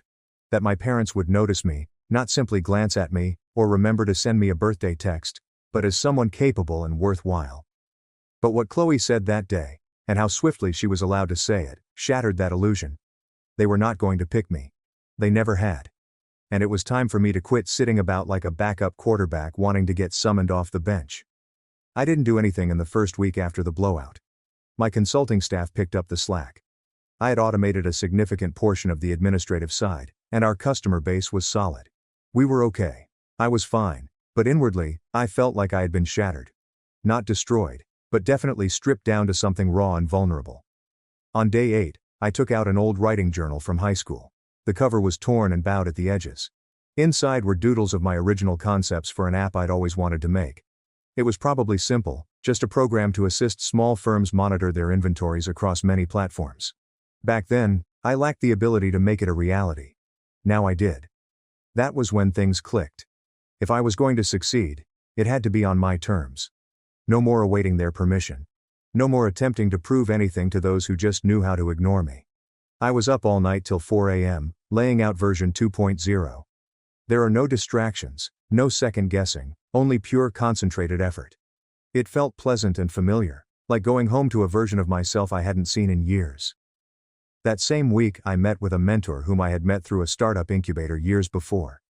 Nina, a former Google employee, is now investing in underrepresented founders. I told her I wanted to pivot and develop something scalable, not simply mend faulty systems for others, but to construct my own. She listened, asked questions, took notes, and then said something that stayed with me. They underestimated you. It's their loss. But don't make it yours either. So I got back to work. My consulting team believed I was crazy at first. Shifting our focus meant losing some stable earnings, but I had enough saved to keep us afloat for at least 8 months, if not longer. And I'd rather risk on myself than keep cleaning up other people's messes indefinitely. We started small, with only me, an engineer named Adam, and a UX designer named Sarah. We met every day at my flat. There are no whiteboards or ping-pong tables, only laptops, coffee, and frenzied brainstorming.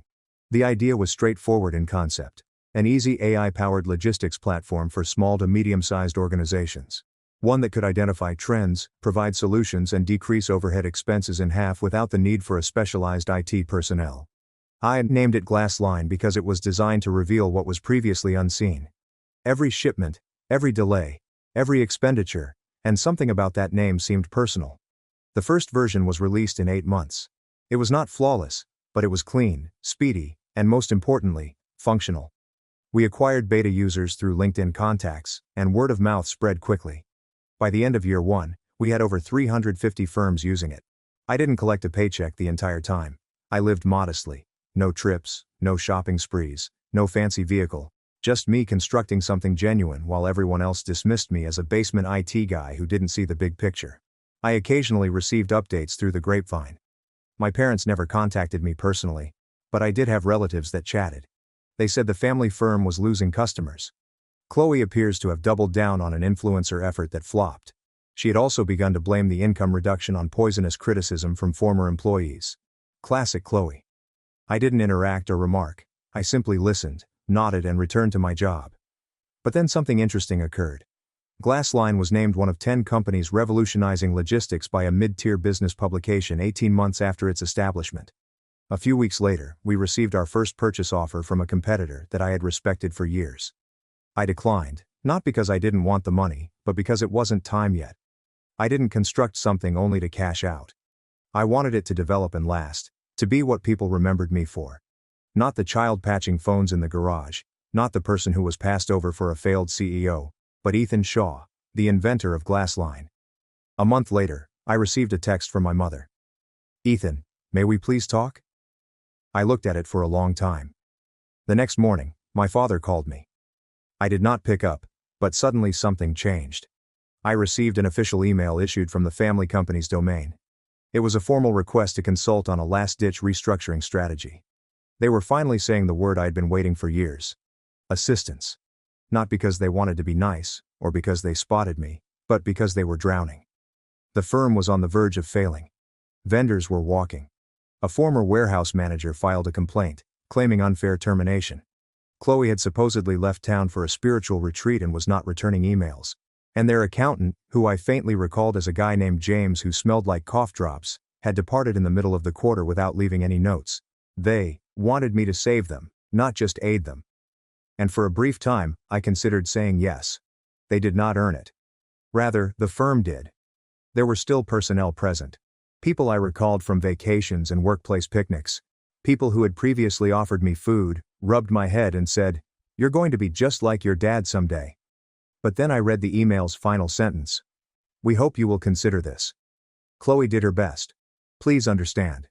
It wasn't her fault. That proved to be the final straw. Even today. Even now they would not confess the reality. I couldn't call it what it was. So, I did not respond. Instead, I forwarded the email to Nina, asking her to schedule a meeting with our legal counsel. If they were serious about the transfer, it would not be a casual favor. I was finished doing things out of guilt or hope. They had never imagined I could build something like this. And now that it was taller than the empire they had given Chloe, they wanted to go back in. But I was no longer the child waiting in the wings. I was the one holding the curtain open. And they were about to discover how dramatically that stage had altered. It was surprising how calm I felt when typing the email. There's no bitterness or adrenaline surge, just peaceful clarity. Nina sat opposite from me in the co-working area we had upgraded to following our first major round of investment. The area was bright and contemporary, with plenty of glass walls and soft lighting. The type of area I used to fantasize about while I was coding from a rickety workstation in my bedroom with takeaway boxes piled beside me. Now it was genuine. Mine. "I'm not doing this out of spite," I informed her as I pressed send. "I understand," she replied. "But you aren't doing it out of guilt. That's vital." She was correct. For the first time I wasn't responding to my family. I responded to reality with accuracy, leverage and power. The letter I submitted was not confrontational. It was professional. I wrote to both of my parents describing Glassline Technologies Incorporated's probable takeover of their firm. It was not a consultation offer. It was not a proposition for collaborative leadership. It was a buyout offer with conditions attached. Complete operational control. Full ownership is transferred within 30 days. All decision-making authority was transferred to me and my executive board. Chloe has been permanently removed from all leadership and stakeholder positions. It was not about punishment. It was about shielding the company from more harm and preventing my own name from being identified with their mess until I had complete control. I emailed it, shut down my laptop and did not think about it again for the rest of the day. I had other meetings and projects. Glassline was in negotiations with a big shipping company that wanted to test our tracking software in their regional hubs. I couldn't afford to become emotionally entangled again. But later that night, the response arrived. Not from my parents, but from Chloe. The subject line reads, "This is war." The email itself is a diatribe, with pages of blaming, denial, and twisted logic. She accused me of manipulating our parents and using a sensitive moment. Said I was attempting to obliterate her legacy and take something that was never mine to begin with. My favorite remark, however, was, "You were never meant to lead, Ethan. You just waited in the shadows long enough for something to fall into your lap." I gazed at that sentence for a long time because for a little minute, I believed it. Not because it was true, but because I'd been fed it for so long. It's the same script over and over. You are not a leader. You are not exceptional. You are not Chloe. But then I recalled how I stayed up late coding while Chloe partied. I spent years establishing something real while she created Instagram posts for bogus businesses. I remembered every invoice I'd chased, every issue I'd corrected, and every investor who had turned me down until ultimately saying yes. Nothing dropped into my lap. I didn't respond to her email since I was building it one block at a time. I submitted it to my lawyer and instructed him to file it under hostile communications. If she desired war, I would respond with quiet and planning. The following several days were a whirl of planning. My legal team set to work on creating a formal letter of intent. Nina and I met with our CFO and financial advisors to calculate the maximum amount for a strategic takeover. I didn't want the company since I missed my family. I wanted it since it was valuable if properly recovered. The logistical infrastructure remained robust. The branding was a disaster. The client relationships had burnt, but the business's bones remained intact. It may be rebuilt with the correct leadership. I began gently reaching out to ex-staff members that Chloe had let go because they did not fit her style. They were first suspicious and unwilling to speak. But as I explained what I was doing, their reactions changed. They offered one by one to return with conditions, but the trust remained. They recalled me not as the youngster who used to hang out at the office on half days, but as the man who never spoke down to them, who asked questions, and who was truly interested in how things worked. I also asked my CTO, Adam, to investigate the family company's failing back-end systems. He put together a demo that demonstrated how our glassline technology could replace old infrastructure and save hundreds of thousands of dollars within a year. It wasn't simply about taking control. It was about evolution. Meanwhile, Nina established contacts with a few anonymous investors who were interested in increasing our reach. They weren't concerned about the family drama. They were interested in return on investment. And if I can complete the transaction, it will allow me to enter a whole other market niche. Everything was falling into place. But then came the curveball. My parents demanded a meeting. Not via email or through attorneys. In person, at the office, not in their collapsing head. At first I hesitated. Every instinct told me it was a trap, an emotional plea, or a guilt trip intended to make me react. But Nina persuaded me to accept it. You don't have to agree to anything, she explained. However, power is much more than just winning.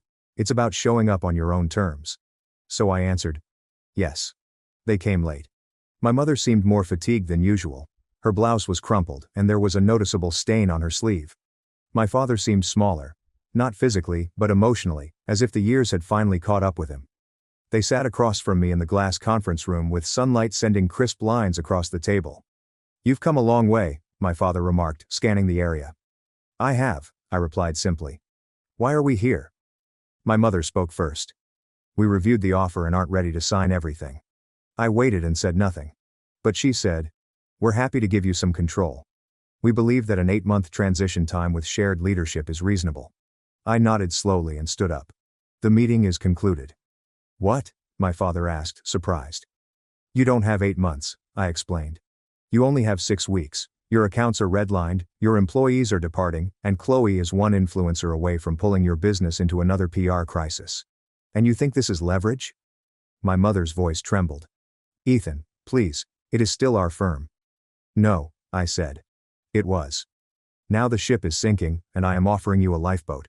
If you don't want it, that's great, just don't pretend you're still in charge. Silence extended. And then my dad said something unexpected. She stated she would sue us. I blinked. What? He murmured. Chloe. Without looking at me. She threatened to sue us for emotional damages if we turned over the firm to you. Claim we cut her out unfairly and ruined her future. I laughed. Actually laughed. I said, that's rich. She wrecked herself. I merely volunteered to clean up. They did not answer. I softened somewhat. I'm not here to hurt her, I explained. I am here to rescue what is left. But I will not do it blindly. I refused to do it with one hand tied behind my back. They glanced at each other. My mother wiped her tears. Then my father added softly, we'll talk to the lawyers. That night, I stayed late in the office. I was not celebrating. Not yet. There was still too much at risk. But something inside of me altered. For the first time in my life, I wasn't simply vying for a place at the table. I was putting together the blasted table, deciding who sat at it, what the food was, and what the rules were. I now had the leverage, and I planned to utilize it to rebuild in my image rather than destroy. My parents signed the paperwork exactly 15 days after the meeting. It happened on a Wednesday morning at a lawyer's office that overlooked the metropolitan skyline. The meeting room was silent except for the shuffling of papers and the odd click of a pen. My mother did not look at me. My father's hand shook slightly when he signed the final page. Chloe wasn't present. She'd declined to attend, writing an angry email the night before that concluded, "You'll regret this. You'll all regret this." But I didn't regret anything. When the sale was completed, Glassline Technologies formally bought the family firm, rebranded it, reorganized it, and began the full-scale change. We dubbed it ShawLink. Not for ego, but for insight. The former corporation was polluted, bloated, and broken. ShawLink was clean, accurate, and expandable, and it was finally mine after 40 years. The first thing I did was wander through the ancient building. It was creepy. Dusty areas, unoccupied workstations, and broken vending machines. Half of the warehouse lights didn't even come on. My father had once told me that this corporation was his finest accomplishment. But under Chloe's guidance, it had turned into a husk. So we gutted it. Not totally, but just enough to bring life back. We brought in my Glassline staff. They upgraded the logistics systems, automating 50% of the manual operations, and introduced real-time shipment tracking with anticipated delays. It took weeks of working late, including weekends, but the energy was electrifying. Everyone felt it. Something major was happening. I personally rehired the 5 persons Chloe had sacked. David, the operations manager, nearly burst into tears when I entered the cafe where he worked and asked if he wanted to return. He didn't even inquire about my pay. He simply shook my hand and stated, "I've been waiting for this day for years." The staff gathering seemed different today. No more jargon or buzzword-heavy presentations. We discussed data, outcomes, and strategy, and people listened not because I demanded it, but because I deserved it. Then came the true payday. 3 months following the purchase, we secured a contract with a national medical supplier. They need efficient, discrete distribution throughout 12 states, with no tolerance for delays. That suggestion would have brought down the previous corporation. ShawLink operated brilliantly, and revenue quickly quadrupled. Meanwhile, Chloe collapsed. Following the sale, she attempted to rally online support by creating a long, overly filtered video titled, "The Truth About My Brother's Takeover," in which she portrayed herself as a visionary who had been brought down by corporate greed and patriarchal control. For about a week, her following, who were largely lifestyle aficionados and aspiring entrepreneurs, sympathized. Then images leaked, including emails, bills, internal memos, and leaks from disgruntled employees. It turns out that pretending to be a CEO while operating a fashion blog does not sit well with real business people. By the end of the month, her credibility had been shattered. She lost sponsorships. Her branding coach dumped her. Even her preferred healing retreat in Sedona canceled her speaking appointment. She gave me a final message. "Congratulations. I hope it was worth wrecking your sister's career for a silly warehouse." I did not respond because it was not about her job. It was about everyone else she had walked on while attempting to construct it. My parents were silent following the transaction. For the most part, I heard from mutuals that my mother was ashamed to attend her reading club and that my father ceased discussing the company at all. They had not only lost the firm, but also the illusion. For years, they believed they were establishing a dynasty via Chloe. But they were actually propping up a house of cards. 6 months after the transaction, my father called. I let it go to voicemail. His voice was low and worn out. "Ethan, I just wanted to let you know that I noticed the piece in Forbes. You're doing something fantastic. I'm sorry I did not trust in you sooner. That should have struck me hard. It didn't because I no longer needed it. I had already won. Not only the firm or its performance. I redeemed myself.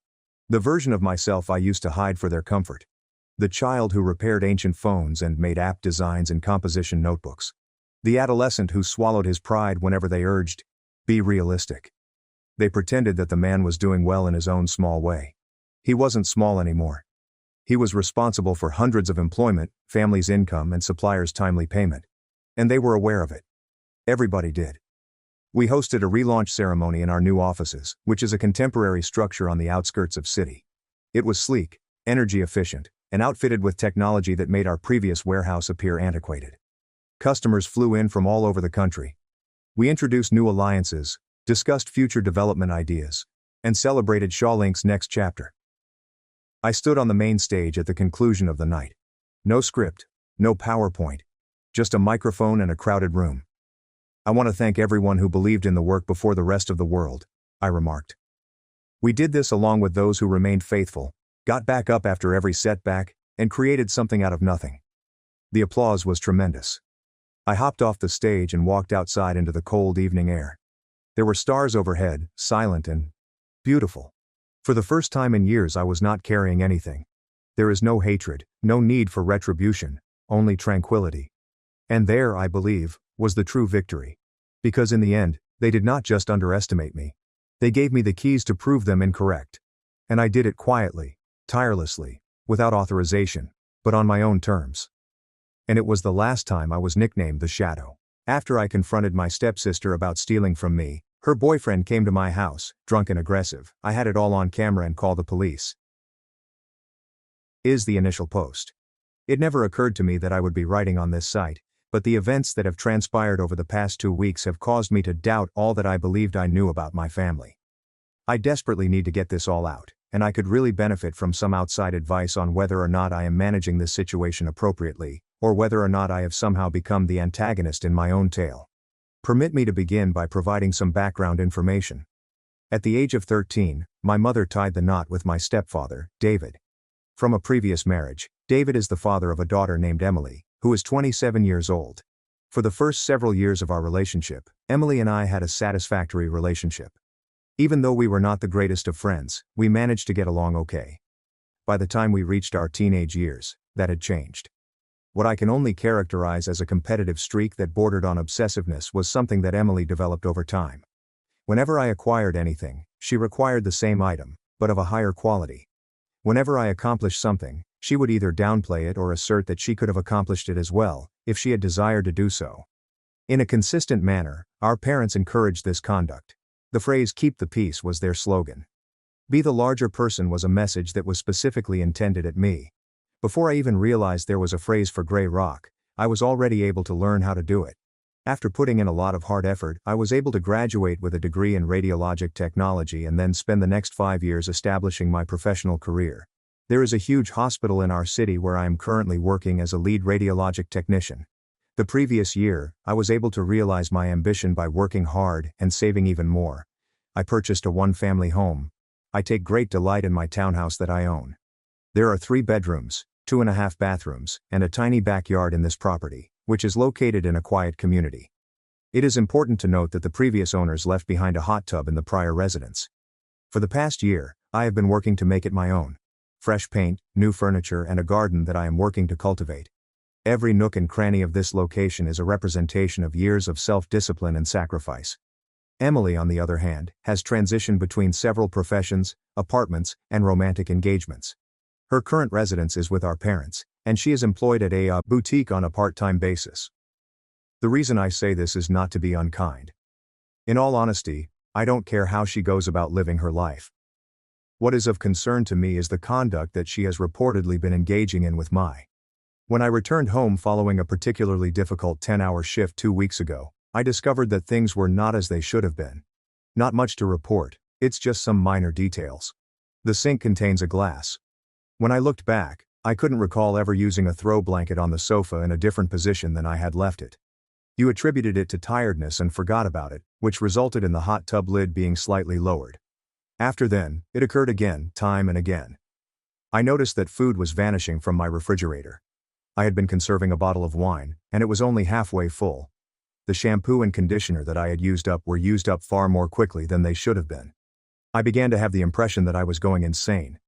At that moment, my neighbor Tom, who was in his 50s, came to knock on my door. Tom is the sort of neighbor that everyone should have, but only a select few will ever have. He is retired from the construction industry and spends most of his time by himself, yet he is vigilant for the entire street.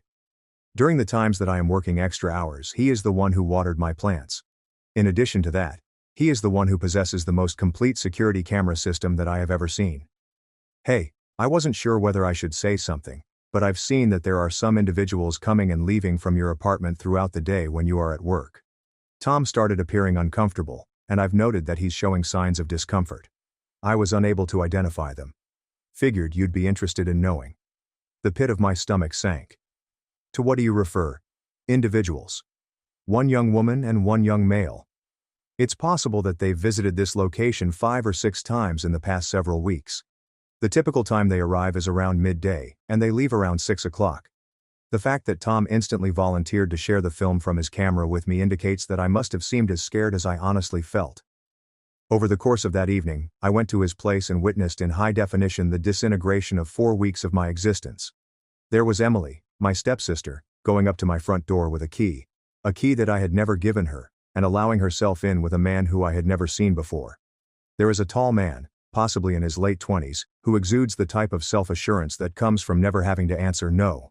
When they came out, they would sometimes have damp hair and sometimes carry what appeared to be leftovers from my refrigerator. They would go inside and then hours later they would come out. In one of the clips they were seen having a wonderful time in my backyard, where they were also using my hot tub. In another, they were seen departing with a bottle of wine for my kitchen, which was the bottle that I had been putting away for my birthday, which is the following month. However, the most recent video clip was the worst of them all. You could see them ascending the stairs. Upstairs is where you'll find my bedroom. It's my bed. My bedroom. I phoned in ill the following day, which was the first time I had done so in the past 4 years, and then I went home to look into the matter. As soon as I was aware of what to look for, the proof was all over the place.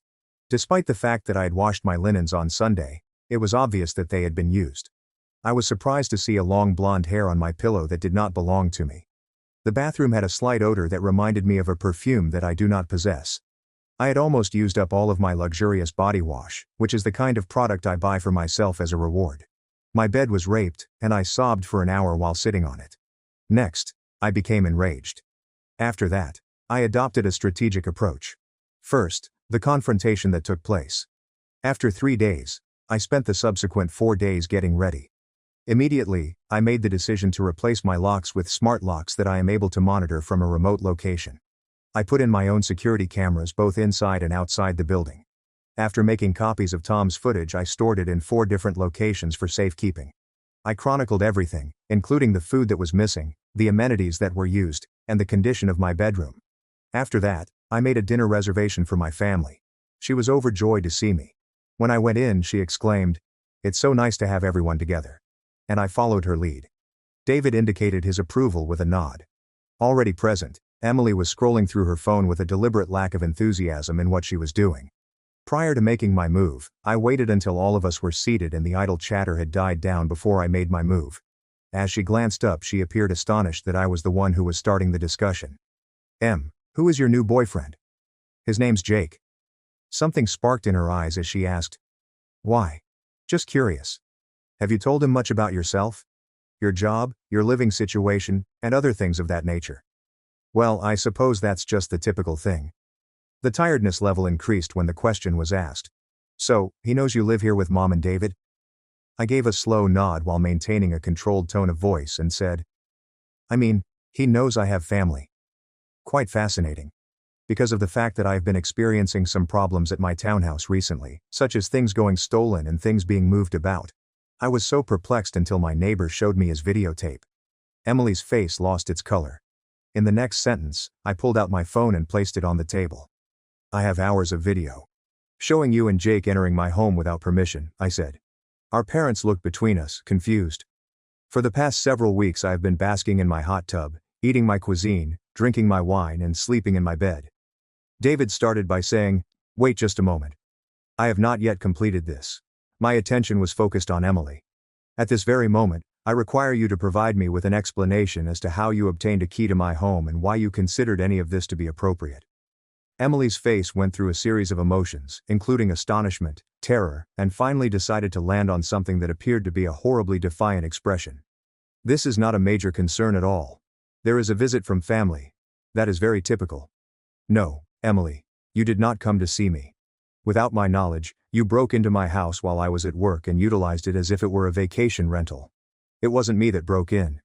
In the past several months I had a key produced from my mother's copy. In the past, when you had just moved in, It seemed to me that everything was in order. We form a family. My mother was the one I called. You made it possible for her to use my key. It was crimson on Mom's face. For the purpose of delivering a housewarming present, she requested to borrow it. I did not deliberate. You did not do that. I went back to being with Emily. What is going to take place is as follows. The truth is going to be revealed to Jake by you. That you have been lying to him and that this is my house, not yours, and that you have stolen it. Then you are going to compensate me for anything that you have taken and utilized without my permission. The list that I have is itemized. Emily chuckled to herself. To be honest, I laughed. That is rather theatrical of you. Nothing more than some food and whatever else. Jake has no pressing need to be aware of anything. The events that take place between step-siblings are kept private amongst step-siblings. Emily, she and I are not siblings. The relationship between us has never been particularly tight. And that was before you broke into my house and infringed upon my security. I got to my feet. Within the next week, you will have 1 week to repay me and come clean to Jake. I'm going to file a report with the police for trespassing and stealing if you do not comply. While I was gathering my belongings to go, David was finally able to find his words. Are you seriously going to carry out this plan? Over the course of several trips. You may call her your stepsister. I stated in a calm manner that she is not my stepsister. There was no visit from her. It was many felonies that she committed. Due to the fact that I am attempting to limit the amount of harm that will be caused to this family, I am providing her the opportunity to make things right. However, there is no doubt that I will remedy this problem if she does not. The sound of my mother sobbing and Emily claiming that I was completely exaggerating my emotions accompanied me as I left. This is the second update. The involvement of Jake occurs 6 days later. I was unable to get in touch with Emily for the remainder of the week. I wasn't taken aback by it. She is not the type of person who usually accepts responsibility for anything. During the time that I was getting ready to file my police complaint, I ended up getting an unexpected visitor. When my doorbell rang, I was at home on a rare day off, trying not to worry about the fact that I would ultimately have to confront my parents again. I was also attempting to catch up on loads of washing. There was a man who I recognized from Tom's film that was captured by the new security camera. No, Jake, I did not open the door for you. On the other hand, I communicated over the intercom. Is it possible for me to assist you? Yes, you are able to provide an explanation for why you are attempting to create friction between my girlfriend and I. From the very beginning, his tone of voice was hostile. You have been circulating falsehoods, according to Emily, suggesting that she does not actually reside in this location. I have no idea how much harm you have caused, but you need to take a step back. I had a shiver that ran down my spine. It was still a mystery to him. Or perhaps Emily had fabricated a scenario that portrayed me as the antagonist. I am not spreading lies, I said with great care. This home is mine, and I am the owner. My stepsister's name is Emily. On the other side of town she resides with her parents. She has never called this place home. She was the one who took me on a tour of this location. She talked to me about the renovations she had done, including the installation of the hot tub. The hot tub was really erected by the previous owners. A year and a half ago, I purchased this house. I am in possession of the deed that bears my name. Every single thing that Emily told you was a lie. There was a significant lull in the conversation. I was able to observe Jake's facial expression change from one of fury to one of perplexity through the webcam. She had stated that you were envious. In the end, he said you always tried to take her stuff because your mom liked her better. Classic Emily, you are projecting so hard that she could work at a movie theater. In the event that you want evidence, I am able to present the deed to you promptly. I can also show you the surveillance tape of you and Emily entering my house while I was at work. I never granted her permission to be here and I definitely never gave her permission to bring visitors. Another pause. Surveillance film. My neighbor has cameras and I now have my own home security system as well. I have multiple recordings of you both trespassing on my property. Jake's face went through several complicated emotions. She said this was her place. She gave me a tour. She said, I'm sorry you were lied to, I said. And I meant it. Whatever Emily had done, Jake appeared to be as much a victim of her deception as I was. But I need you to leave my land now. And I need you to realize that neither you nor Emily are allowed here again. What occurred next took me off guard. Instead of leaving, Jake's visage hardened again.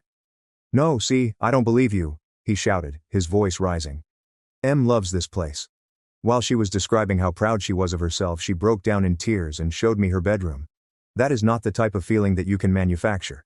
In this situation, You are the one who is trying to take her home because you are a bitter and lonely person. After interrupting the person who was already dialing, I am now contacting the cops. Kindly walk away. This is not over, he said, as he finally moved away from the entrance to the room. It is going to be Emily who demonstrates that this belongs to her, and you are going to appear like the maniac that you are. Up to the point that he drove away, I remained on the line with 911. They sent an officer to take my statement, and I presented them with everything, including the deed, the film, and the paperwork of what had been taken. The officer showed compassion and advised that I think about getting a protective order in the event that Jake appeared once again. I had no idea that I would require one. I had a mistake. This is the third update. 8 days after the original encounter, the night that things became more serious. The following 5 days were both anxious and peaceful. After going to work, I returned home and monitored my cameras on a consistent basis. No one showed up to see Emily. Jake did not do either.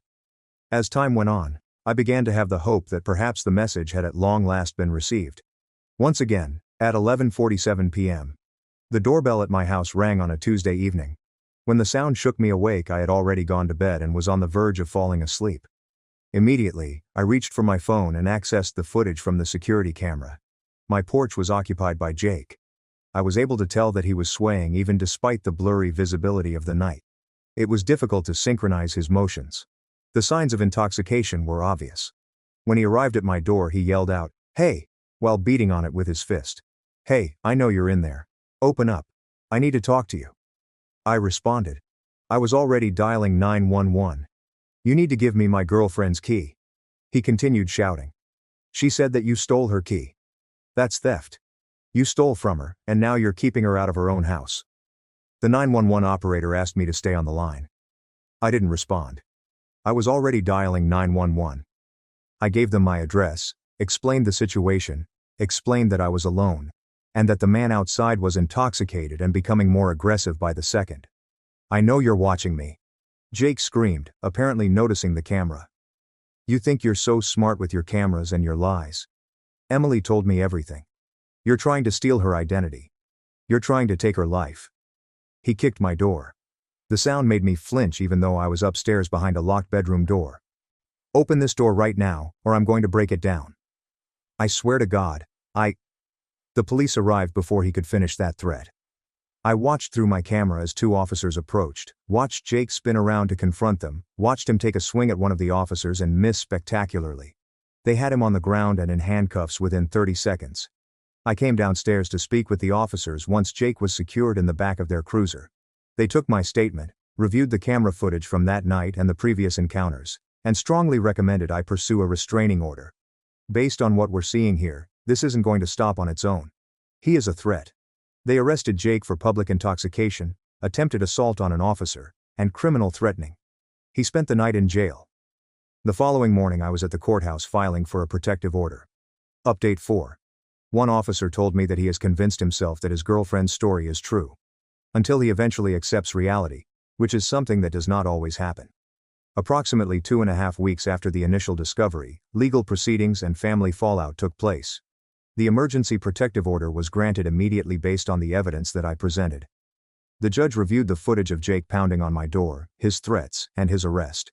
The order prohibited him from coming within 450 feet of me or my property.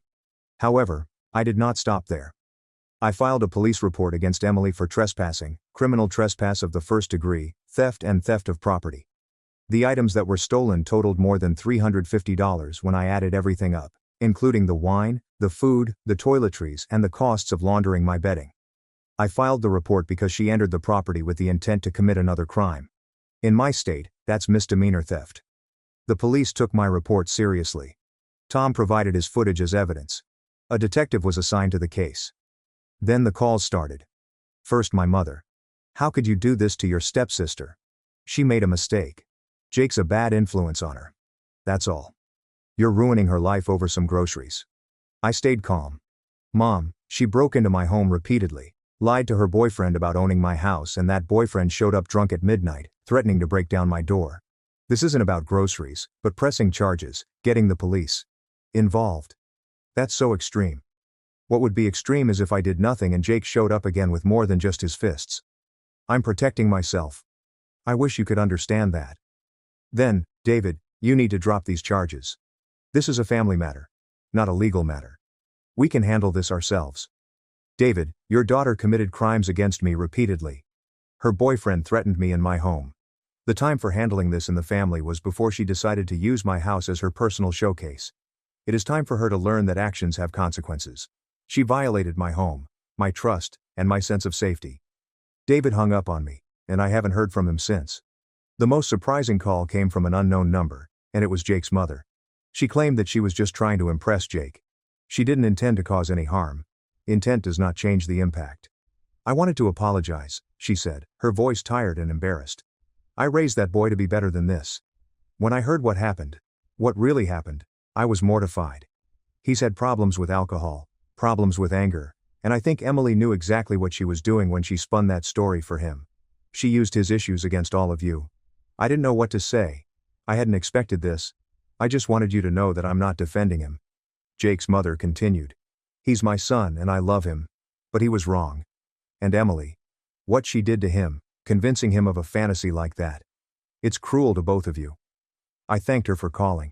She gave me her contact information in case I needed a witness statement for the restraining order hearing. The hearing took place 5 days ago. Jake appeared with a public defender, appearing to be noticeably more sober and significantly more subdued than the man who screamed at my door. Emily was not present. I later learned that she had been advised by her own newly acquired attorney to stay away. The judge granted a full restraining order for a period of 1 year.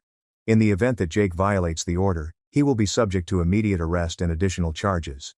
Jake is prohibited from contacting me in any way, from coming within 450 feet of my home or place of employment, and from possessing any weapons during the duration of the order. Jake caught my eye across the courtroom before he left. He did not appear angry anymore. Rather, he appeared broken. I almost felt sorry for him. Almost. Update 5. Resolution and aftermath. Present day. It's been 5 days since the restraining order was finalized. Here's where everything stands. Emily has been formally charged with criminal trespass and theft. Her arraignment is next week. Based on what her lawyer has communicated to the prosecutor, she's likely to plead guilty to reduced charges in exchange for restitution and probation. She'll have a criminal record now. According to my mother, who still calls despite everything, Emily has been devastated and can't understand why I'm doing this to her. I haven't spoken to her directly, and I don't plan to. Any contact now would have to go through lawyers anyway, which is fine by me. Jake is dealing with his own charges from the night of his arrest. The charges against Jake include public intoxication, disorderly conduct, and attempted assault on a law enforcement officer. According to Jake's mother, we have spoken twice more since that initial call. Jake is also finally getting help for his alcohol issues. He is currently participating in an outpatient program and has made it clear that he has completely severed his relationship with Emily. He has informed me that he does not know who she is anymore. His mother said the person he fell for doesn't exist. It was all built on lies. I find myself hoping he gets better. Not for Emily's sake but for his own. My parents have stopped calling. My mother sent one final text that read, "I hope you're happy now that you've destroyed this family." I didn't respond. There was nothing to say that would make her understand, and I've stopped trying to force understanding from people who are determined to misunderstand. David has been silent. I suspect he's wrestling with the reality that his golden child isn't quite so golden, or maybe he's just written me off entirely. Either way, I've made my peace with it. As for me, I'm okay. Better than okay. Actually, I changed all my locks again just in case. I keep my security cameras active and check them regularly, but less obsessively than before. I have been talking to a therapist about everything, including the violation, the family betrayal, and the fear I felt that night Jake showed up. She has been helping me process everything. I also did something for myself last weekend. I bought a new bottle of wine, the same vintage that Jake stole, and I opened it on my back porch while watching the sunset. After a longer period of time than I had anticipated, I have begun sleeping through the night again. I sat in my hot tub in my house, recovering my space one evening at a time. A few days earlier, Tom came over with a casserole. "Thought you might use some home cooking," he began, appearing little uncomfortable. "My wife cooked it." We had a conversation that lasted for more than an hour after I invited him in for coffee. "She has been concerned about you." He told me stories about the area, about the family who had lived in my townhouse before me. He made me laugh for the first time in weeks. "You handled all this precisely properly," he remarked before he left. "A lot of people would have erupted, gotten hysterical, done something they'd regret. You maintained your composure. In addition to documenting everything, you allowed the system to carry out its duties. It takes courage to do that. I did not feel strong when I was crying on my dirty bed, and I did not feel strong when I was shaking behind the door to my bedroom while Jake screamed threats at my front door. However, it is possible that strength is not about not feeling those things. Rather, it may be about what you do in spite of feeling them. I am not sure what the future holds for my family. The part of me that has spent years being told to keep the peace and be the bigger person while Emily faced zero consequences is aware that this may never happen, and I am learning to be okay with that. On the other hand, there is a part of me that does hope that time will bring perspective, that my mother will eventually see this situation for what it was. No one has the right to violate that. No matter what blood we might share or what stories they tell themselves to justify their actions, family is not just about genetics or legal connections. Family is about respect, trust, and the willingness to treat each other with basic human dignity. This townhouse is my home because I earned it through years of hard work and discipline. No one has the right to violate that. You should document everything. Trust your instincts when something feels wrong. Do not let anyone, especially family, guilt you into accepting treatment that you would not tolerate from a stranger. Find your own Tom. Emily has stopped being my family a long time ago, according to that definition. I just didn't realize it until she made it impossible for me to ignore it. To anyone who is reading this who is in a similar situation, I encourage you to document everything. I don't know if I'll post this again. A part of me hopes that I won't have to, but I'm thankful for this place to process everything and for everyone who takes the time to read it on a regular basis. Everyone needs a neighbor who recognizes when things aren't right and has the bravery to say something about it. This is my home, and now finally it feels like mine again. Edit. Thank you all for the overwhelming support and validation. A few people have asked about specific details, so I'll clarify. Yes, I got the locks changed professionally by a licensed locksmith. Yes, I have documentation that my mother gave Emily access to the spare key. No, Emily never had authorization to enter my home without me present. In my state, the charge of criminal trespass in the first degree, which is defined as entering a dwelling without permission with the intent to commit a crime therein, is classified as a Class D felony. The charge of theft, on the other hand, is classified as a misdemeanor based on the value of the item. The prosecutor offered a plea deal to reduce the trespass charge to a lower degree in exchange for the guilty plea, which is why Emily's attorney is recommending that she accept the plea deal. To the person who suggested that I should have just talked to her before going nuclear, I spent 17 years talking. During those 17 years I was told to compromise, to understand, and to be the bigger person. Talking does not work with people who do not want to hear you. Sometimes the only language that gets through is consequences. This was my consequence, and I do not regret it for a single second. My parents raised a golden child who wrecked his life, yet they wanted me to fund his failed business. As I refused, they sued me for unjust enrichment. When I turned 18, I made a secret pledge to myself. I would never expect anyone to save me. Nor my parents, nor my instructors, not some great opportunity that could come my way. It's just me. That pledge affected every decision I made thereafter. Even if no one around me noticed or cared at the time, particularly my parents. If you asked them back then, I was the silent one. The boy who was constantly immersed in his laptop. The person who did not comprehend how the world operates. Meanwhile, my older brother Victor strode around as if he were born with a crown. His birthdays seemed like coronations. Every supper was a demonstration of his alleged genius. My folks clapped the loudest. My name is Dylan. I'm 26 now. But my narrative begins a few years ago when I was just turning 23. By then, I had paid off my school loans. Yes, each of them. I had purchased my first home with cash. Nothing fancy, just a simple house in the suburbs, and I had built my e-commerce firm into something I was proud of. 6 figures in income, a few freelancers under me, and the type of independence that most people my age could only dream of. I was not showy. I did not make a post about it. I simply kept my head down and worked because I knew if I stopped to rejoice, someone would attempt to take it away from me. Turns that I was correct. Growing up in a tiny town, everyone knew each other's business, especially if you had a last name like ours. My father, John, was the regional manager for a building supply firm. He carried his title as a badge of honor. My mother, Rachel, alternated between part-time work and being a full-time supporter of Victor's goals. Victor, who is 3 years older than me, has always been the golden kid. My parents used to joke that Victor was born with a winning grin and a scholarship offer. It didn't matter that he had failed school, wrecked 2 automobiles, and had maxed out my father's credit card on an unscheduled spring break vacation. My parents always found a way to shrug it off. "He's just finding himself," they'd remark. "He's meant for great things."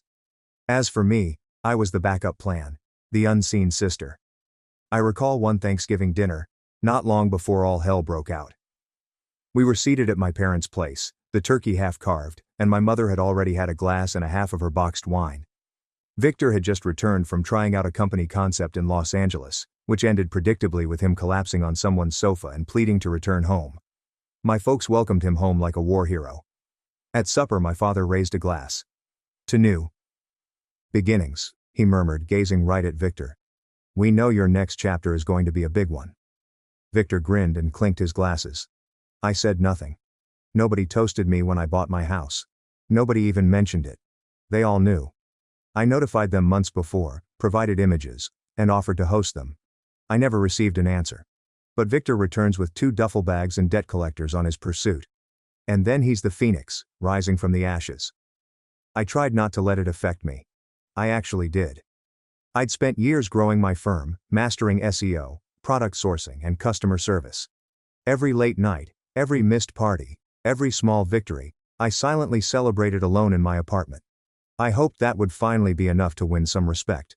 But I should have known better. In our house, effort was not important. The outcome didn't matter. What mattered was image, charisma, and drama, and Victor possessed all of these in plenty. A week after Thanksgiving, my mother contacted me. Her tone was unusual, stiff and prepared. She asked if I could come over and speak. I figured it had to do with Victor.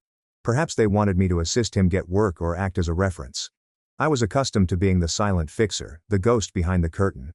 But when I arrived, I sensed something wasn't right. My father sat in his recliner, arms folded, television muted. Victor sat on the couch in sweatpants, looking smug as if he was in on an inside joke. My mother usually smiled nervously before saying something that she knew would anger me. She motioned toward the kitchen table. "Why don't we sit down?" I recall how slowly I moved. The air seemed thick, as if something was going to move. I sat. My mother took a breath. Then she said it. "We were hoping you could assist Victor with a small investment." That word lingered in the air like a terrible odor. Investment. As if I were an angel investor they might persuade to save their dying ship. I blinked. "What kind of investment?" Victor said, leaning closer. "I've got this idea. It's like a subscription box service but for tech gadgets. You know, like those mystery boxes. We could market it to college kids. Low overhead, high margins." I was staring at him and my parents. "And you want me to fund it?" my father said, clearing his mouth. "Not quite funded. Just help him get started. You've had a wonderful run, Dylan. You've done well for yourself. It's time to pay it forward." Pay it forward. I felt like I'd been given something for free. Like at 2 a.m. Customer emails, 12-hour workdays, and ramen-fueled academic grind all meant nothing since I hadn't done it correctly. "I'm sorry," I responded softly, attempting to keep my voice controlled. Victor wrinkled his eyes. "But I'm not in a position to just throw money at a vague idea with no business plan." "It's not vague. I've got contacts. I know people." "You've been back here for 2 weeks, I replied, "living in the guest room." That was a mistake. I noticed my mother's face stiffen. The way my father leaned forward. My mother laid her hand on the table. "Dylan, we're just asking you to help your brother. Family supports each other." "I've supported myself since I was 18, I said, raising my voice. "That's how I was taught, right?" They didn't respond, so I left. I assumed that would be the end of it. I expected them to guilt trip me. Maybe send a few passive-aggressive texts before moving on. That's how things had always gone. But I had no idea how dire things were going to get. I didn't realize how far my parents would go to defend their golden boy. Because the next time I saw them was in court. But that's a step forward. There is more to tell. There's so much more. The quiet conflict began with a favor and escalated into a full-fledged legal ambush. The treachery and falsehoods. When I realized my own parents were prepared to ruin me merely to support the son who had never raised a finger, I resolved to quit turning the other cheek. They did not knock. It was a Wednesday night, and I remember it vividly because it was inventory night, the least glamorous but most important aspect of my firm. Every week I'd move boxes from the storage room, scan and repack merchandise, and prepare orders for my fulfillment partners. That night, I was ankle deep in mailing labels when I heard my front door open. At first, I felt I was dreaming things. I lived alone. Nobody had a spare key. Then I heard the unmistakable sound of the lock sliding shut again, along with a faint murmur of voices. 3, perhaps 4. And one of them was Victor. I rounded the corner quickly, my heart hammering. What the? My folks were standing in my foyer. Victor stood behind them, smiling as if he owned the area. My father carried a manila folder under his arm. And that self-righteous look Dad used to give me when he lectured me about attitude as a youngster. My mother offered me a tight-lipped smile as if this were a simple family visit rather than a break-in. How did you get in? I inquired, shocked. My mom responded, we used the key, as if it were nothing. Like the emergency spare I gave them years before, when I still felt we had something approximating a healthy relationship. It was an open invitation to stroll in unexpectedly. I stuck out my hand. Give it back now. She paused, then dug it out of her handbag and dropped it into my palm, like a child caught stealing. But it wasn't only that. It was the expression in her eyes. She was not ashamed. She seemed disappointed in me. What are you doing here? I said, fatigued rather than furious. Victor shrugged and walked into the living room as if he owned it. We tried being polite.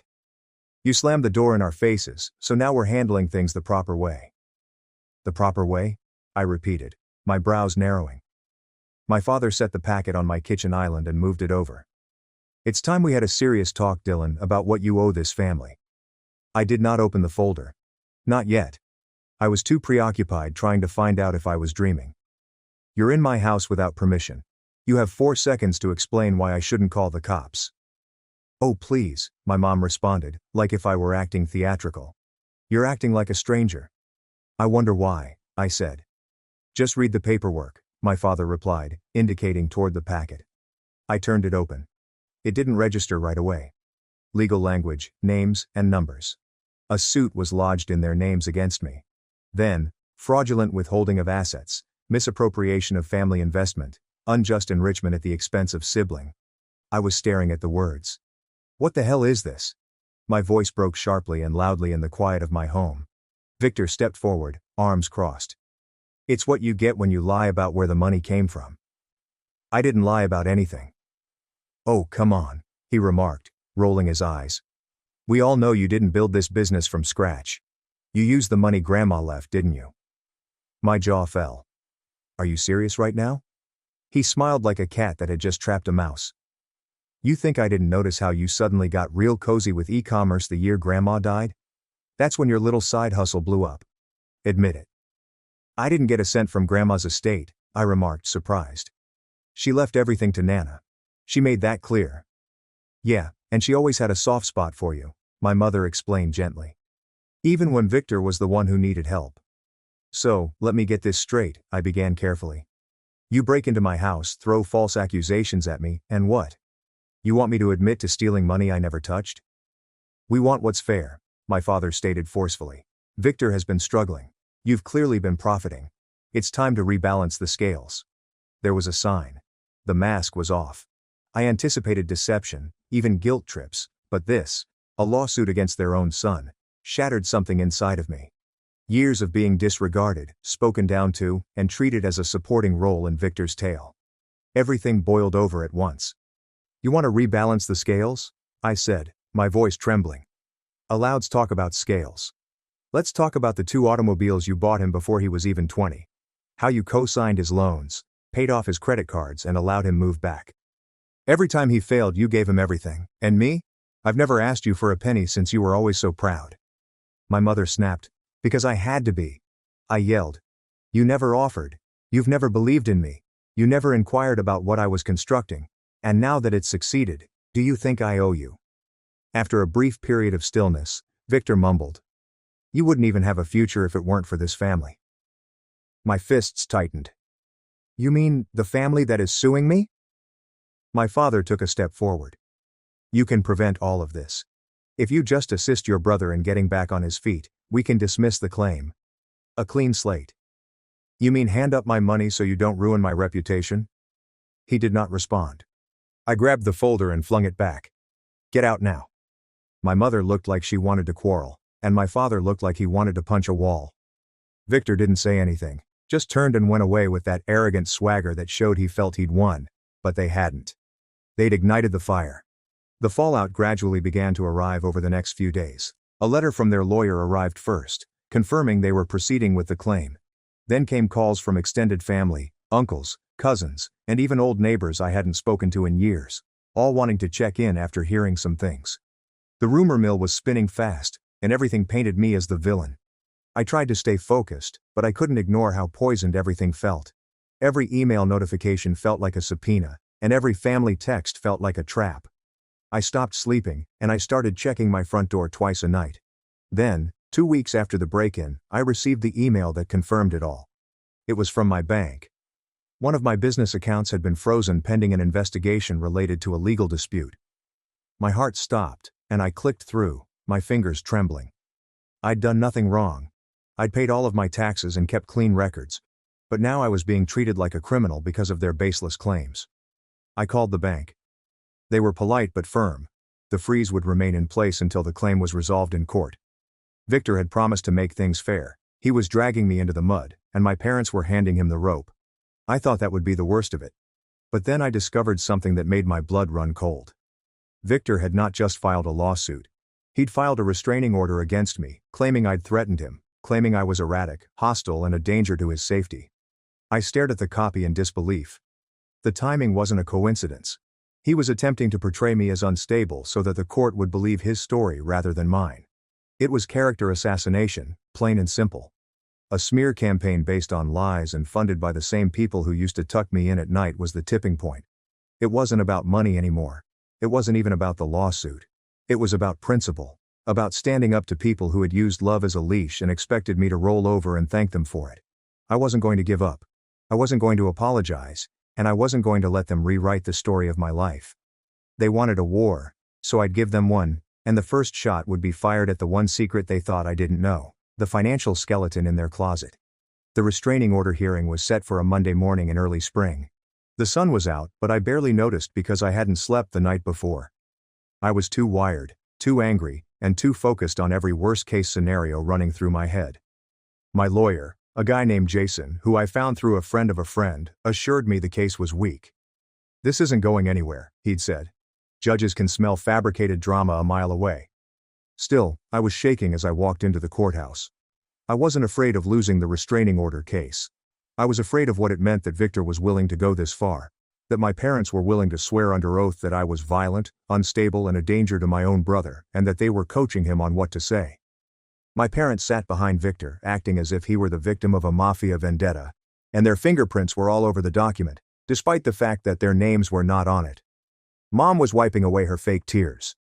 When the judge threw out the case 20 minutes in, citing insufficient evidence and a clear motive of financial retaliation, they were stunned.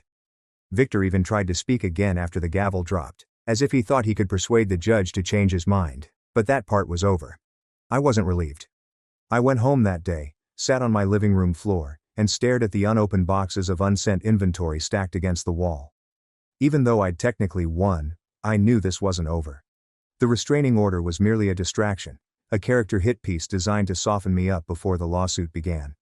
For the first time in years I didn't want to work, I didn't want to fight, I just sat there in silence, feeling as if I'd lost something I couldn't name. Over the next month, everything stalled. My business accounts remained partially frozen. I moved some operations to a backup account, but the damage had already been done. My cash flow suffered. My ad budget dried up, my fulfillment timeline slowed, and some customers backed out. One of my best-selling suppliers dropped me, citing reputational risk. I tried to explain and fight through it, but the more I pushed, the more I felt like I was drowning in mud that someone else had poured on me. I was losing my footing, not only financially, but also mentally. Then came the worst blow. On a Thursday afternoon, my landlord for the warehouse space I rented, which was only 800 square feet but had become the beating heart of my operation, informed me that he was not renewing my lease due to too much legal noise. "I have other tenants. I can't afford drama." I begged. I offered to pay 3 months in advance. He didn't budge. I hung up and stared at the wall. That was the moment. Rock bottom. Not dramatic, not cinematic, just quiet, cold. As if something inside me finally broke free and drifted away. I'd spent 3 years building something that worked, something honest, something mine, And in less than 2 months, the people who raised me had almost destroyed it. I could have folded.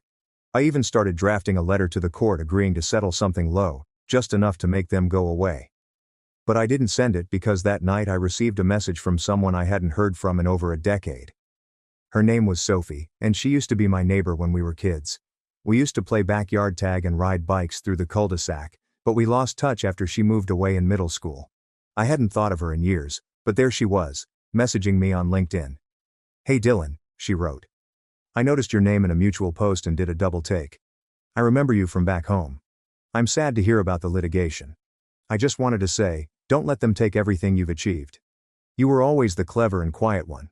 But we all knew." I read that post several times, not because it changed anything, but because it reminded me of who I used to be.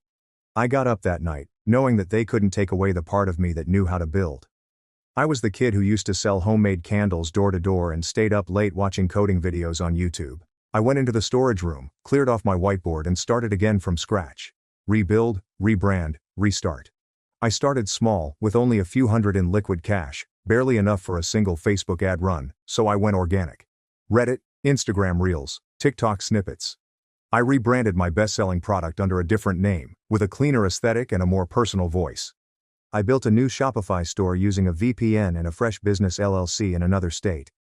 I stayed up until 2 a.m. every night, made calls, wrote copy, and learned more about web optimization in 2 weeks than I had in the previous year, and it began to work slowly, quietly, but it worked. My DMs were filled with customers asking where the old brand went and thanking me when I responded personally. One of them was a YouTuber who ended up featuring the product in a review. That review blew up, and orders tripled in a week. Meanwhile, the lawsuit stalled. My lawyer filed a motion to dismiss, and their team attempted to amend it. The judge pushed hearings back another month, and then another, giving me time to recover and prepare. Because while they were busy spinning fairy tales about how I'd stolen Victor's future, I was busy collecting receipts, not just business receipts, but family receipts, tax records, which weren't easy to get. But they were real. My Nana, before she passed away, had sent me a manila envelope of her own back when she still lived alone. Victor had gotten a large payout, enough to pay off his college loans, start a business, or buy a house. But he blew it. Gambling, bars, trips, crypto scams, all gone within a year, and he knew it. My parents also knew it. But they never expected me to find out. I also discovered an old voicemail from Nana, who left it a few weeks before her death. Her voice was feeble but clear. "I hope you're doing well, Dylan. I simply wanted to express that I am proud of you. I wish others saw what I see. Keep going. And don't let them shame you into helping those who have never attempted to rescue themselves." The tides were turning, but I didn't tell anyone. I stayed quiet. I kept building. I moved my entire operation into a friend's garage temporarily. He ran a coffee roasting business and let me use his back room for shipping. I played that message on repeat the night I had it transcribed for evidence. I became invisible for a while. I let them think I was losing, and I let them tell stories about how the truth was catching up with me. All the while I was watching, waiting, and preparing for the next phase, because the court date would come soon, and I wouldn't just defend myself. I'd dismantle everything they'd built, not out of vengeance, but because some people only learn when you stop letting them write your story and hand them a copy of the real one. And believe me, I was writing every word. They had no idea I had the file, which made it so satisfying. The documents from Nana's estate, the ones I discovered tucked inside that envelope she mailed before she died, weren't just sentimental relics. They were a blueprint, a timeline, and a receipt, the kind of things my parents assumed would never see the light of day. After all, Victor had torched through that money before the ink on the check had dried. Who would remember? Who would care? Well, me. I scanned everything. Highlighted key figures. The trust fund. The disbursement details. The fact that Victor had been given an $80,000 payout at age 22 under the condition that it be used for long-term growth and development, but my name was nowhere to be found. I hadn't received a penny. The nicest part was Nana's handwritten message on the back of the final page, only 6 words in her cursive scroll. "Dylan doesn't need it. He builds." 6 words that shattered my parents' whole narrative. 6 words that exposed Victor's sob tale for what it was. An inheritance wasted rather than stolen, a future he set on fire. But I didn't go public with it yet. The case was still plodding along, and my parents' lawyer continued trying to put hearings back, which was okay with me. Every week that went gave me time to grow stronger and them more rope to hang themselves with. While they delayed, I began digging. I reached out to an old neighbor, Mrs. Thompson, who used to live across from us growing up, and she remembered everything, including the day Victor received the check and the brand new car that appeared in our driveway a week later. People talk, especially when you're polite and quiet. Mrs. Thompson told me over tea, your Nana, about the parties and screaming scenes between him and my father when the money ran out. She always thought he'd spend it. She was not blind. You know, she simply didn't want to harm your mother. I didn't even have to request a statement, she provided one. Word spread, and I soon had a little file full of messages, texts, and even images. Victor in Vegas, champagne in hand. Victor on a boat, tagged in an old college friend's Instagram post, clutching a bottle of Grey Goose and flipping at the camera. All within 10 months of Nana's trust being paid out, painted a picture that was loud, brash, and irrefutable. But that wasn't the only angle I was working. I had one more card to play, one that required some finesse. The first person I called was Mr. Collins, who used to be our family accountant back when my parents still filed their taxes correctly. I hadn't seen him in years, but he remembered me right away. Dylan, you were the quiet one, right? The polite one. I need a favor, I said. I wasn't sure he'd comply, but when I told him about the lawsuit, the restraining order and the charges, he grew quiet. Real quiet. They told me you stole from them, he said after a beat. They said you were hiding something big, but I didn't believe it. Why not? Because I did their taxes the year they got that trust distribution. Rachel told me it was for Victor's future, seed money for a tech business, and I recorded it as a gift transfer, precisely as she requested. Are you prepared to put that in writing? I inquired, followed by a silence. I'll do better, he answered. I've still got the files. He emailed them the next morning, so I had proof from 3 ways. Nana's trust paperwork, eyewitness evidence, and tax records prove Victor got money he did not disclose during discovery. My lawyer nearly fell out of his chair when I handed him the file. They're cooked, Jason remarked, flicking over the pages. And this is no longer merely a defense. This is counterclaim material. I nodded. That's the plan. But I didn't just want to win, I wanted to change the narrative. So I started laying out something else, something more public.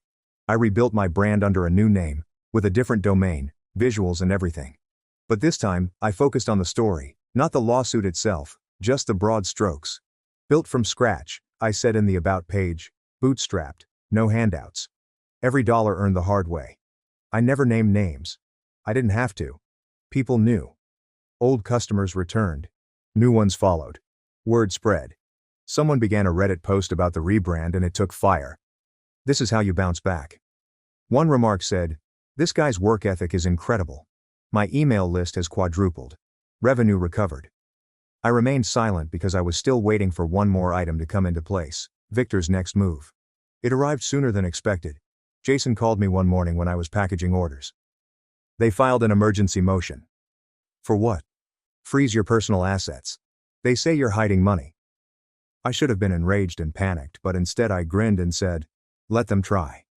While they were playing checkers, intoxicated on wrath and entitlement, I was putting up the chessboard. Everything I had was now secured by a new LLC. Jason chuckled when he saw the paperwork. The property was transferred to a trust, the automobile was leased via the firm, and my savings were split between 2 accounts under different holding companies. You've been busy. They taught me well, I told them. Never trust anyone, not even family. We opposed the motion with everything. The tax records, the trust documents, the timeline, Mrs. Thompson's letter, Mr. Collins's statement, a full audit trail of my business's growth from the day I started selling phone accessories out of my dorm room to the day I bought my house. It was surgical and devastating. But I wasn't done. Here's the thing about people like Victor and my parents. They don't just want money. They want control. The ability to shape the story, and to say, you owe us. And have everyone believe it. So, I planned one final move. Something public. Something permanent. I scheduled a small podcast interview with a fellow entrepreneur I'd met years ago. It wasn't flashy. It wasn't viral, but it was honest. For an hour, I told my story. Not the lawsuit, not the revenge, but the real story. About growing up in the shadow of someone who could do no wrong. About building a business at night while the rest of my family laughed at me. About paying off student loans with side hustle money, and about the power of being underestimated. Sometimes, I explained, the toughest part isn't beginning from scratch. It starts from behind. when the people who should have helped you are the ones who hold you back. The show aired a week later, and the response was overwhelming. DMs, emails, and comments from strangers who said they recognized themselves in my remarks. People who had been cut down by their own families, who had had to battle for every inch, but more than that, people began asking questions about the litigation, which my parents were not prepared to answer. Their lawyer contacted Jason in a panic. "We'd like to revisit settlement discussions," he told me. "We're not interested," Jason said. Because it was too late. I wasn't playing defense anymore, I was setting the terms. The next hearing was fast approaching, and I was prepared. Not just with evidence. Not just with allies. But with the unshakable truth that no matter how many times they tried to rewrite my story, I still held the pen, and soon, I'd use it to end theirs.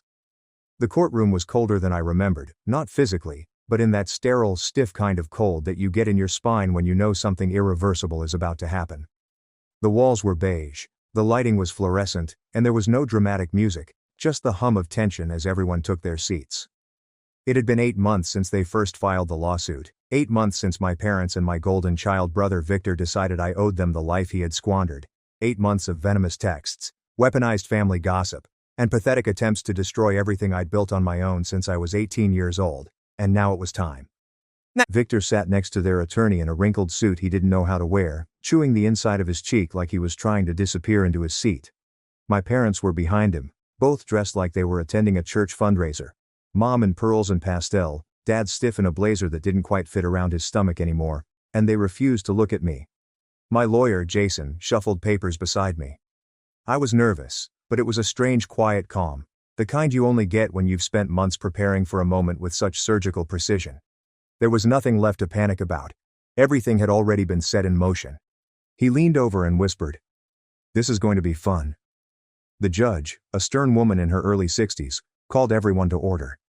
The hearing began with their lawyer laying out the same tired argument that I had unfairly benefited from family resources, that I'd misled my parents into believing I was self-made, and that Victor's life had been derailed because I hoarded financial assets that should have been shared. The remarks sounded desperate and empty, and suddenly it was our turn. Jason stepped up, no theatrics, no yelling, just facts. "Your Honor," he started, "we will demonstrate 3 things. First, my client, Dylan, did not get any financial support or inheritance from his family. Second, the plaintiff's son, Victor, acquired $80,000 from a family trust and spent it foolishly. And third, that this lawsuit is a malicious attempt to extract funds from my client under false pretenses after the plaintiffs failed to control their own finances or their son." He then threw the file away. Exhibit A. Nana's trust paperwork, plainly state that the money was for Victor, and only Victor. My name wasn't mentioned. Exhibit B. The notarized letter from Mr. Collins, their former accountant, confirming he filed that gift as a trust distribution with explicit instructions from my mother. Exhibit C shows a timeline of Victor's social media posts, travel logs, and online purchases. Everything from designer footwear to bottle service in Miami coincides nicely with the 10-month period following the trust payoff. Exhibit D is a recorded voicemail from Nana herself, verified and transcribed, in which she states unequivocally, "Dylan doesn't need it. He builds." My parents' lawyer attempted to object, but the judge overruled and the facts remained unchanged. Then, in the last blow, Jason took out the spreadsheet. "Your Honor, we've also created a report detailing my client's company development over the last 4 years. Everything is provable. From his dorm room operation to the first product launch and Shopify sales records. Every money, invoice, and tax return. There's no missing money or concealed assets. Just a young man who worked hard and succeeded without assistance." He took a break. "Meanwhile, we have evidence that the plaintiffs and their son have consistently misrepresented their financial situation to multiple parties, including their mortgage lender and this court." The court arched an eyebrow and Jason smirked. "That's why we're also filing a counterclaim for defamation, malicious prosecution, and emotional distress." I'll never forget what happened next. The judge leaned back in her chair, removed her glasses, and looked directly at my parents. "I've presided over a lot of family cases," she said, voice calm but cold. "But this is one of the more cynical attempts I've seen to weaponize the legal system against a relative for personal gain. Based on the facts given, I'm dismissing all allegations against Mr. Davis with prejudice." Boom, done. But she wasn't done. "As for the counterclaim," she said, "Mr. Davis is within his rights to seek compensation, and frankly, I think he has a case." My mother blinked quickly, her hands fiddling with her wedding ring. Their lawyer's face became pale, and Victor sat there paralyzed like a deer in headlights. My father's face flushed crimson with wrath and shame, but none of them said anything. We went out in quiet, and when we got to the hallway, Jason turned to face me. "They'll settle. Trust me, they can't afford not to." And they did. 2 weeks later, their lawyer contacted them with an offer. They would pay all of my legal fees, issue a written apology drafted by us, and waive any future legal action if I dropped the counterclaim. I didn't agree right away because I needed one more thing: the truth. I wanted the apology published, not buried in a private letter or hidden behind legal jargon. I made a formal statement on my company's website, shared it in an open letter on LinkedIn, and even featured it in the same small podcast that had sparked the first wave of support. I didn't want money from them, but I did want accountability. The day the message went up, I received over 150 emails from strangers, acquaintances, former students, and even a few old instructors, all expressing the same thing. "Thank you for telling the truth." Victor vanished from social media, and word circulated that he had left town, maybe to live with a cousin 2 states away. His name became something whispered in our village, not with adoration, but with humiliation. My parents also lost the majority of their close network. Mrs. Thompson stated that they had stopped attending church entirely, and there were no more neighborhood BBQs, no more faking. People who used to chat with them had crossed the street to avoid them. They didn't just lose the case, they lost the story because I recovered it. In the months that followed, my company doubled in size. I added 2 new product lines, recruited a small crew, and started a mentorship program for underprivileged students looking to start their own business. I dubbed it the Builders Fund, and I knew Nana would have appreciated it. I could forgive them one day, but not yet, since forgiveness is earned, and they never even tried. They believed they could steal what I created, not realizing that I am what I made, like a slap. "You want to rebalance the scales?" I said, my voice trembling. "Let's talk about scales. Let's talk about the 2 automobiles you bought him before he was even 20. How you co-signed his loans, paid off his credit cards, and allowed him move back. Every time he failed, you gave him everything. And me? I've never asked you for a penny since you were always so proud." My mother snapped. "Because I had to be." I yelled. "You never offered. You've never believed in me. You never inquired about what I was constructing. And now that it's succeeded, do you think I owe you?" After a brief period of stillness, Victor mumbled, "You wouldn't even have a future if it weren't for this family." My fist tightened. "You mean the family that is suing me?" My father took a step forward.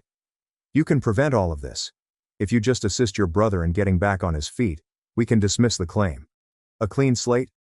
You mean hand up my money so you don't ruin my reputation?" He did not respond. I grabbed the folder and flung it back. "Get out now." My mother looked like she wanted to quarrel, and my father looked like he wanted to punch a wall. Victor didn't say anything, just turned and went away with that arrogant swagger that showed he felt he'd won. But they hadn't. They'd ignited the fire. The fallout gradually began to arrive over the next few days. A letter from their lawyer arrived first, confirming they were proceeding with the claim. Then came calls from extended family, uncles, cousins, and even old neighbors I hadn't spoken to in years, all wanting to check in after hearing some things. The rumor mill was spinning fast, and everything painted me as the villain. I tried to stay focused, but I couldn't ignore how poisoned everything felt. Every email notification felt like a subpoena, and every family text felt like a trap. I stopped sleeping, and I started checking my front door twice a night. Then, 2 weeks after the break-in, I received the email that confirmed it all. It was from my bank. One of my business accounts had been frozen pending an investigation related to a legal dispute. My heart stopped, and I clicked through, my fingers trembling. I'd done nothing wrong. I'd paid all of my taxes and kept clean records. But now I was being treated like a criminal because of their baseless claims. I called the bank. They were polite but firm. The freeze would remain in place until the claim was resolved in court. Victor had promised to make things fair. He was dragging me into the mud, and my parents were handing him the rope. I thought that would be the worst of it. But then I discovered something that made my blood run cold. Victor had not just filed a lawsuit. He'd filed a restraining order against me, claiming I'd threatened him, claiming I was erratic, hostile, and a danger to his safety. I stared at the copy in disbelief. The timing wasn't a coincidence. He was attempting to portray me as unstable so that the court would believe his story rather than mine. It was character assassination, plain and simple. A smear campaign based on lies and funded by the same people who used to tuck me in at night was the tipping point. It wasn't about money anymore. It wasn't even about the lawsuit, it was about principle, about standing up to people who had used love as a leash and expected me to roll over and thank them for it. I wasn't going to give up. I wasn't going to apologize. And I wasn't going to let them rewrite the story of my life. They wanted a war, so I'd give them one. And the first shot would be fired at the one secret they thought I didn't know. The financial skeleton in their closet. The restraining order hearing was set for a Monday morning in early spring. The sun was out, but I barely noticed because I hadn't slept the night before. I was too wired, too angry, and too focused on every worst-case scenario running through my head. My lawyer, a guy named Jason, who I found through a friend of a friend, assured me the case was weak. "This isn't going anywhere," he'd said. "Judges can smell fabricated drama a mile away." Still, I was shaking as I walked into the courthouse. I wasn't afraid of losing the restraining order case. I was afraid of what it meant that Victor was willing to go this far. That my parents were willing to swear under oath that I was violent, unstable, and a danger to my own brother, and that they were coaching him on what to say. My parents sat behind Victor, acting as if he were the victim of a mafia vendetta, and their fingerprints were all over the document, despite the fact that their names were not on it. Mom was wiping away her fake tears. When the judge threw out the case 20 minutes in, citing insufficient evidence and a clear motive of financial retaliation, they were stunned. Victor even tried to speak again after the gavel dropped, as if he thought he could persuade the judge to change his mind. But that part was over. I wasn't relieved. I went home that day, sat on my living room floor and stared at the unopened boxes of unsent inventory stacked against the wall. Even though I'd technically won, I knew this wasn't over. The restraining order was merely a distraction, a character hit piece designed to soften me up before the lawsuit began. For the first time in years, I didn't want to work. I didn't want to fight. I just sat there in silence, feeling as if I'd lost something I couldn't name. Over the next month, everything stalled. My business accounts remained partially frozen. I moved some operations to a backup account, but the damage had already been done. My cash flow suffered. My ad budget dried up, my fulfillment timeline slowed, and some customers backed out. One of my best-selling suppliers dropped me, citing reputational risk. I tried to explain and fight through it, but the more I pushed, the more I felt like I was drowning in mud that someone else had poured on me. I was losing my footing, not only financially, but also mentally. Then came the worst blow. On a Thursday afternoon, my landlord for the warehouse space I rented, which was only 800 square feet but had become the beating heart of my operation, informed me that he was not renewing my lease due to too much legal noise. "I have other tenants. I can't afford drama." I begged. I offered to pay 3 months in advance. He didn't budge. I hung up and stared at the wall. That was the moment. Rock bottom. Not dramatic, not cinematic, just quiet, cold. As if something inside me finally broke free and drifted away. I'd spent 3 years building something that worked, something honest, something mine. And in less than 2 months the people who raised me had almost destroyed it. I could have folded. I even started drafting a letter to the court agreeing to settle something low, just enough to make them go away. But I didn't send it because that night, I received a message from someone I hadn't heard from in over a decade. Her name was Sophie, and she used to be my neighbor when we were kids.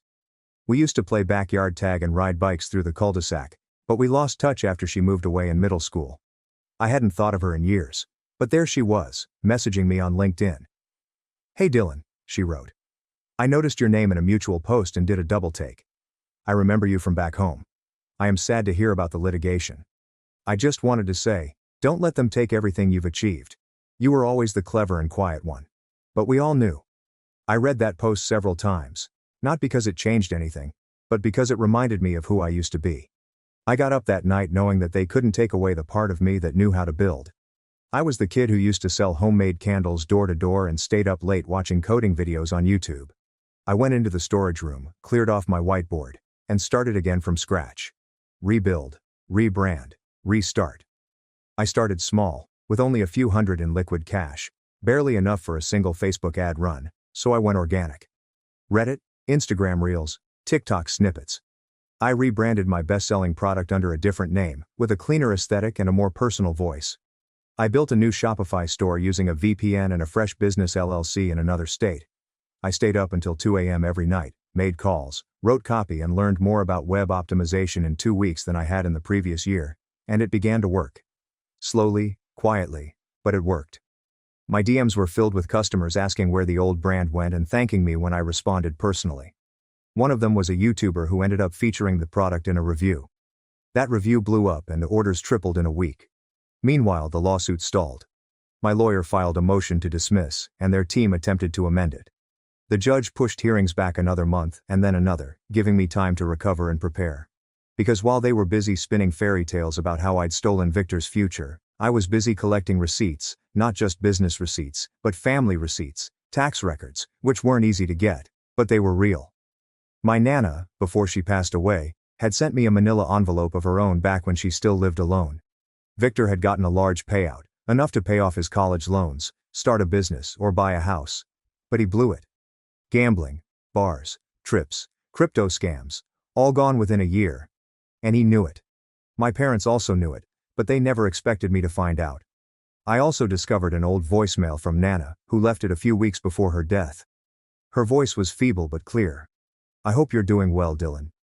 I simply wanted to express that I am proud of you. I wish others saw what I see. Keep going. And don't let them shame you into helping those who have never attempted to rescue themselves."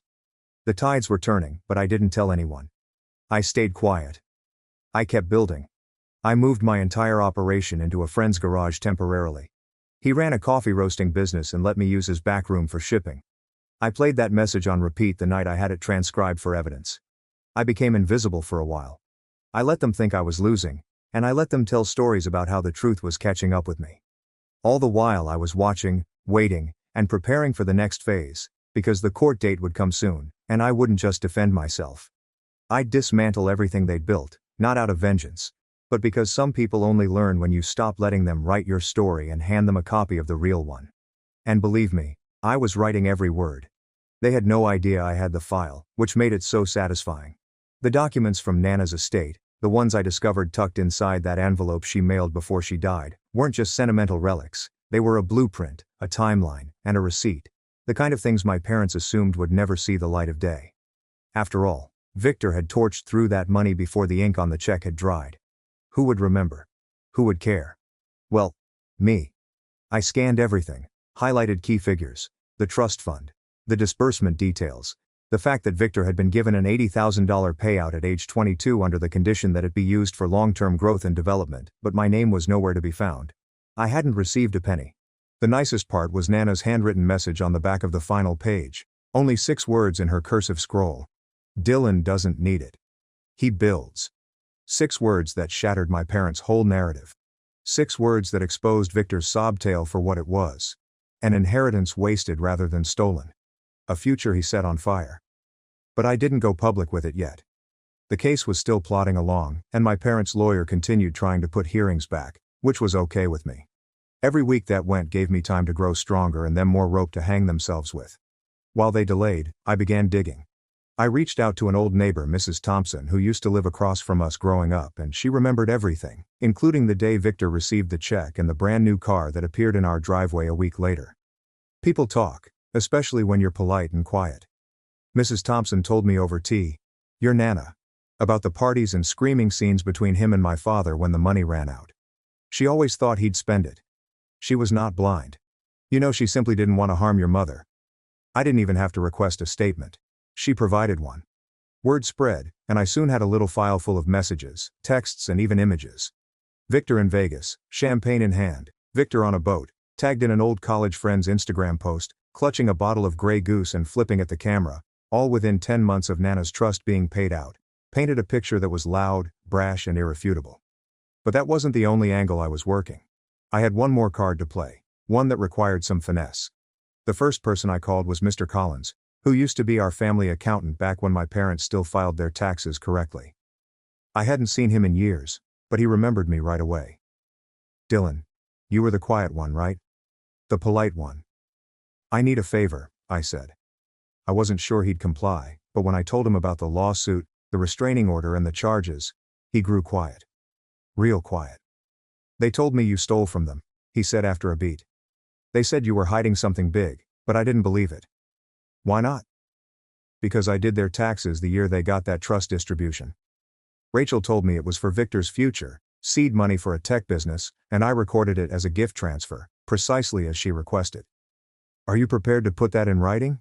I inquired, followed by a silence. "I'll do better," he answered. I've still got the files. He emailed them the next morning, so I had proof from 3 ways. Nana's trust paperwork, eyewitness evidence, and tax records prove Victor got money he did not disclose during discovery. My lawyer nearly fell out of his chair when I handed him the file. "They're cooked," Jason remarked, flicking over the pages. "And this is no longer merely a defense. This is counterclaim material." I nodded. "That's the plan." But I didn't just want to win. I wanted to change the narrative. So I started laying out something else. Something more public. I rebuilt my brand under a new name, with a different domain, visuals, and everything. But this time, I focused on the story, not the lawsuit itself, just the broad strokes. Built from scratch, I said in the About page, bootstrapped, no handouts. Every dollar earned the hard way. I never named names. I didn't have to. People knew. Old customers returned. New ones followed. Word spread. Someone began a Reddit post about the rebrand and it took fire. "This is how you bounce back." One remark said, "This guy's work ethic is incredible." My email list has quadrupled. Revenue recovered. I remained silent because I was still waiting for one more item to come into place. Victor's next move. It arrived sooner than expected. Jason called me one morning when I was packaging orders. "They filed an emergency motion." "For what?" "Freeze your personal assets. They say you're hiding money." I should have been enraged and panicked, but instead I grinned and said, "Let them try." While they were playing checkers, intoxicated on wrath and entitlement, I was putting up the chessboard. Everything I had was now secured by a new LLC. Jason chuckled when he saw the paperwork. The property was transferred to a trust, the automobile was leased via the firm, and my savings were split between 2 accounts under different holding companies. "You've been busy."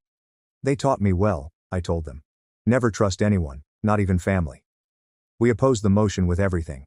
The tax records, the trust documents, the timeline, Mrs. Thompson's letter, Mr. Collins' statement, a full audit trail of my business's growth from the day I started selling phone accessories out of my dorm room to the day I bought my house. It was surgical and devastating, but I wasn't done. Here's the thing about people like Victor and my parents. They don't just want money, they want control, the ability to shape the story and to say, "You owe us," and have everyone believe it. So, I planned one final move. Something public, something permanent. I scheduled a small podcast interview with a fellow entrepreneur I'd met years ago. It wasn't flashy. It wasn't viral. But it was honest. For an hour I told my story. Not the lawsuit, not the revenge, but the real story. About growing up in the shadow of someone who could do no wrong. About building a business at night while the rest of my family laughed at me. About paying off student loans with side hustle money, and about the power of being underestimated. Sometimes, I explained, the toughest part isn't beginning from scratch. It starts from behind, when the people who should have helped you are the ones who hold you back. The show aired a week later, and the response was overwhelming. DMs, emails, and comments from strangers who said they recognized themselves in my remarks. People who had been cut down by their own families, who had had to battle for every inch. But more than that, people began asking questions about the litigation, which my parents were not prepared to answer. Their lawyer contacted Jason in a panic.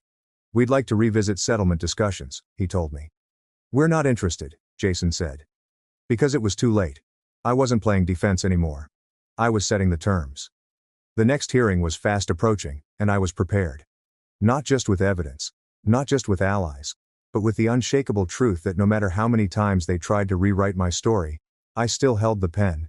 And soon, I'd use it to end theirs. The courtroom was colder than I remembered, not physically, but in that sterile, stiff kind of cold that you get in your spine when you know something irreversible is about to happen. The walls were beige, the lighting was fluorescent, and there was no dramatic music, just the hum of tension as everyone took their seats. It had been 8 months since they first filed the lawsuit. 8 months since my parents and my golden child brother Victor decided I owed them the life he had squandered. 8 months of venomous texts, weaponized family gossip, and pathetic attempts to destroy everything I'd built on my own since I was 18 years old. And now it was time. Victor sat next to their attorney in a wrinkled suit he didn't know how to wear, chewing the inside of his cheek like he was trying to disappear into his seat. My parents were behind him, both dressed like they were attending a church fundraiser. Mom in pearls and pastel.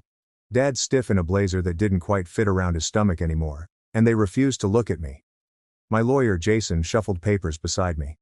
I was nervous, but it was a strange quiet calm. The kind you only get when you've spent months preparing for a moment with such Surgical precision. There was nothing left to panic about, everything had already been set in motion. He leaned over and whispered, "This is going to be fun." The judge, a stern woman in her early 60s, called everyone to order. The hearing began with their lawyer laying out the same tired argument that I had unfairly benefited from family resources, that I'd misled my parents into believing I was self-made, and that Victor's life had been derailed because I hoarded financial assets that should have been shared. The remarks sounded desperate and empty, and suddenly it was our turn. Jason stepped up. No theatrics, no yelling, just facts. "Your Honor," he started, "we will demonstrate 3 things. First, my client Dylan did not get any financial support or inheritance from his family. Second, the plaintiff's son, Victor, acquired $80,000 from a family trust and spent it foolishly. And third, that this lawsuit is a malicious attempt to extract funds from my client under false pretenses after the plaintiffs failed to control their own finances or their son." He then threw the file away.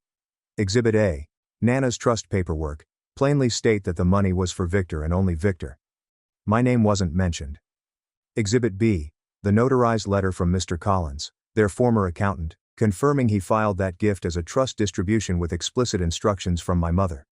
Exhibit C shows a timeline of Victor's social media posts, travel logs, and online purchases. Everything from designer footwear to bottle service in Miami coincides nicely with the 10-month period following the trust payoff. Exhibit D is a recorded voicemail from Nana herself, verified and transcribed, in which she states unequivocally, "Dylan doesn't need it. He builds." My parents' lawyer attempted to object, but the judge overruled, and the facts remained unchanged. Then, in the last blow, Jason took out the spreadsheet. "Your Honor, we've also created a report detailing my client's company development over the last 4 years. Everything is provable. From his dorm room operation to the first product launch and Shopify sales records, every money, invoice and tax return. There's no missing money or concealed assets. Just a young man who worked hard and succeeded without assistance." He took a break. "Meanwhile, we have evidence that the plaintiffs and their son have consistently misrepresented their financial situation to multiple parties, including their mortgage lender and this court." The court arched an eyebrow and Jason smirked. "That's why we're also filing a counterclaim for defamation, malicious prosecution, and emotional distress." I'll never forget what happened next. The judge leaned back in her chair, removed her glasses and looked directly at my parents. "I've presided over a lot of family cases," she said, voice calm but cold. "But this is one of the more cynical attempts I've seen to weaponize the legal system against a relative for personal gain. Based on the facts given, I'm dismissing all allegations against Mr. Davis with prejudice." Boom, done. But she wasn't done. "As for the counterclaim," she said, "Mr. Davis is within his rights to seek compensation. And frankly, I think he has a case." My mother blinked quickly, her hands fiddling with her wedding ring. Their lawyer's face became pale, and Victor sat there paralyzed like a deer in headlights. My father's face flushed crimson with wrath and shame, but none of them said anything. We went out in quiet, and when we got to the hallway, Jason turned to face me. "They'll settle. Trust me, they can't afford not to." And they did. 2 weeks later, their lawyer contacted them with an offer. They would pay all of my legal fees, issue a written apology drafted by us, and waive any future legal action if I dropped the counterclaim. I didn't agree right away because I needed one more thing. The truth. I wanted the apology published, not buried in a private letter or hidden behind legal jargon. I made a formal statement on my company's website, shared it in an open letter on LinkedIn, and even featured it in the same small podcast that had sparked the first wave of support. I didn't want money from them, but I did want accountability. The day the message went up, I received over 150 emails from strangers, acquaintances, former students, and even a few old instructors, all expressing the same thing. "Thank you for telling the truth." Victor vanished from social media, and word circulated that he had left town, maybe to live with a cousin 2 states away. His name became something whispered in our village, not with adoration, but with humiliation. My parents also lost the majority of their close network. Mrs. Thompson stated that they had stopped attending church entirely, and there were no more neighborhood BBQs, no more faking. People who used to chat with them had crossed the street to avoid them. They didn't just lose the case, they lost the story because I recovered it. In the months that followed, my company doubled in size. I added 2 new product lines, recruited a small crew, and started a mentorship program for underprivileged students looking to start their own business. I dubbed it the Builders Fund, and I knew Nana would have appreciated it.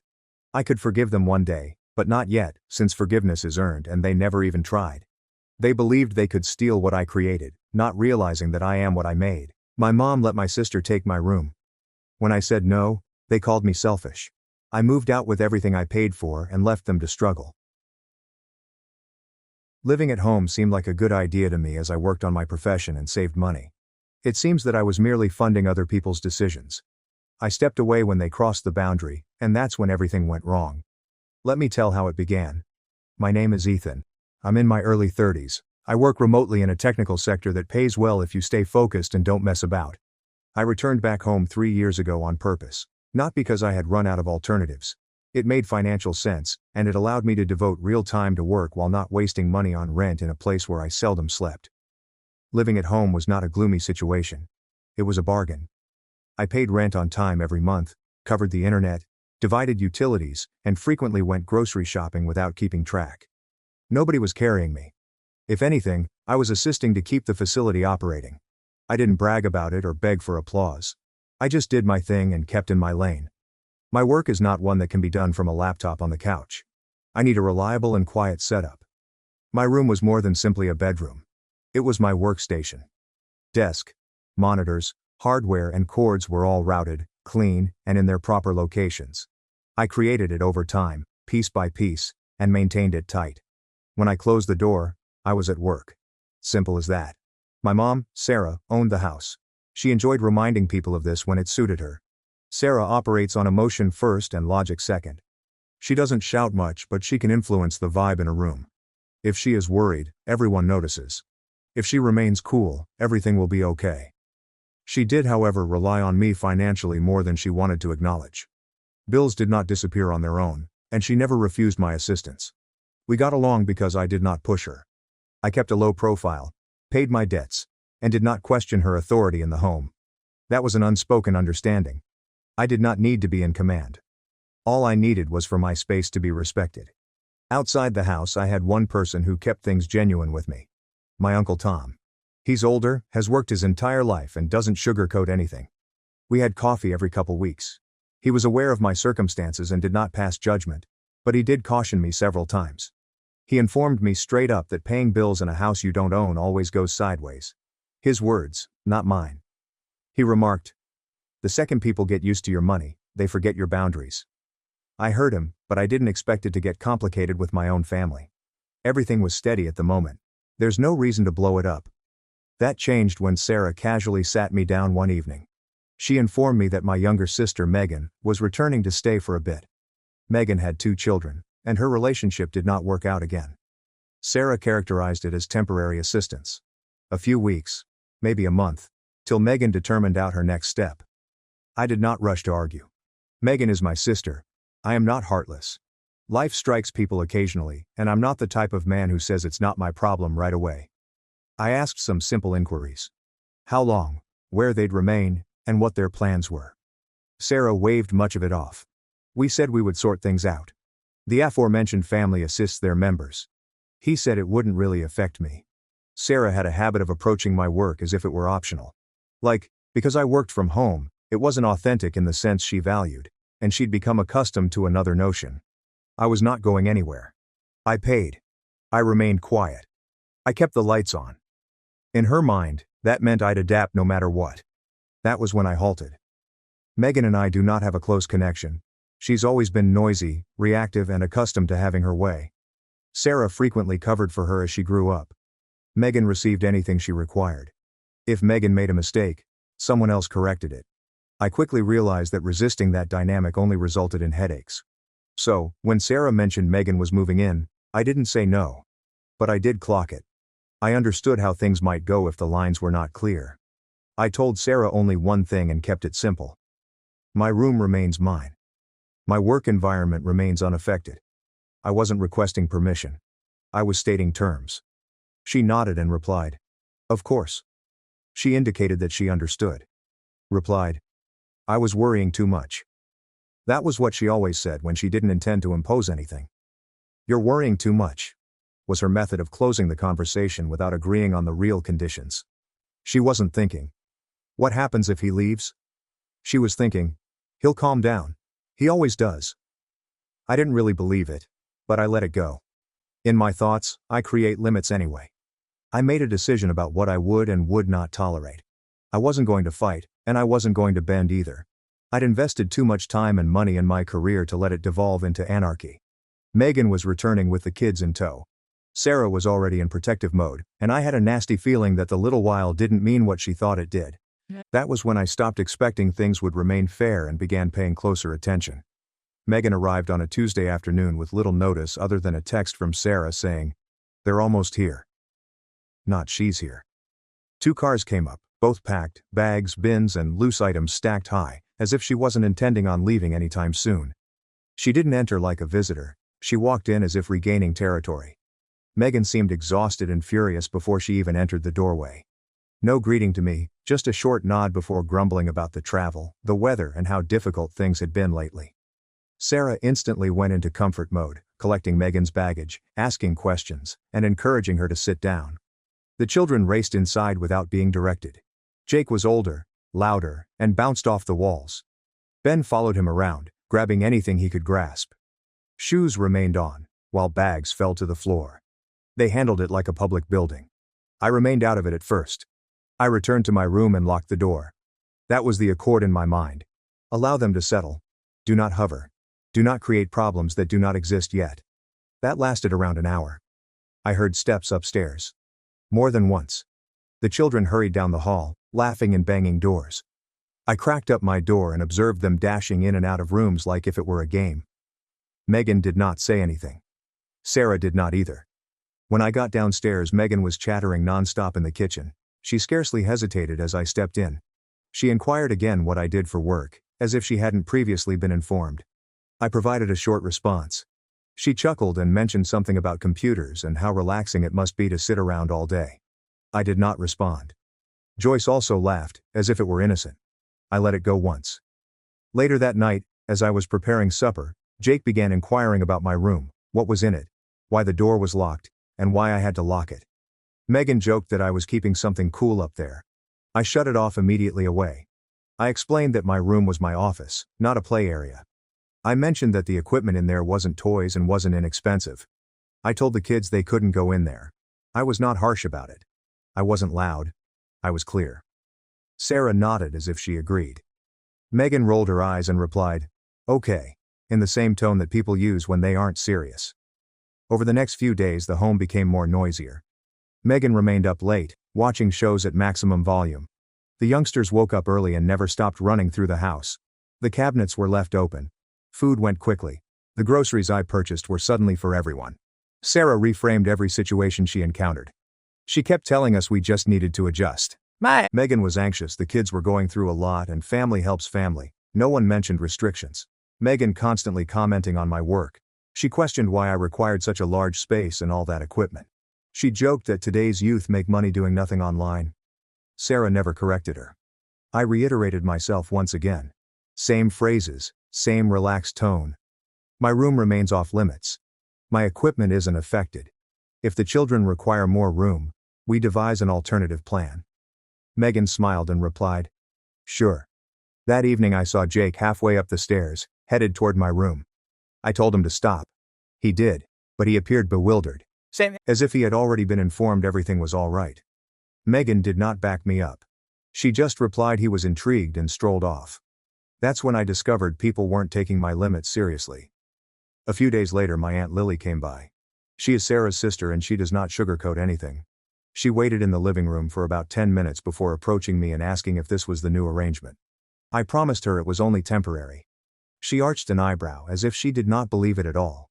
She advised me to keep an eye on my belongings and not trust that others will respect space just because they should. Following that, I paid closer attention. I started noticing little things. When I arrived home my door was unlocked, despite the fact that I always lock it. My chair was slightly out of place. One of my desk drawers was partially shoved in. Nothing was lost or broken. But there was evidence that someone had been in there. I asked Sarah about it. She said she knew nothing and advised me not to blame anyone. Megan said the kids hadn't gone in there and laughed as if it were silly. I did not argue. I just started locking my door whenever I went, even for brief errands. One afternoon I returned from collecting lunch. I proceeded upstairs out of habit and came to a stop in the hallway. My door was unlocked. I stood there for a second, hand on the knob, already aware that something had changed. That alone was incorrect. I've never left it open. I walked inside and saw it wasn't simply someone snooping around. My room was rearranged.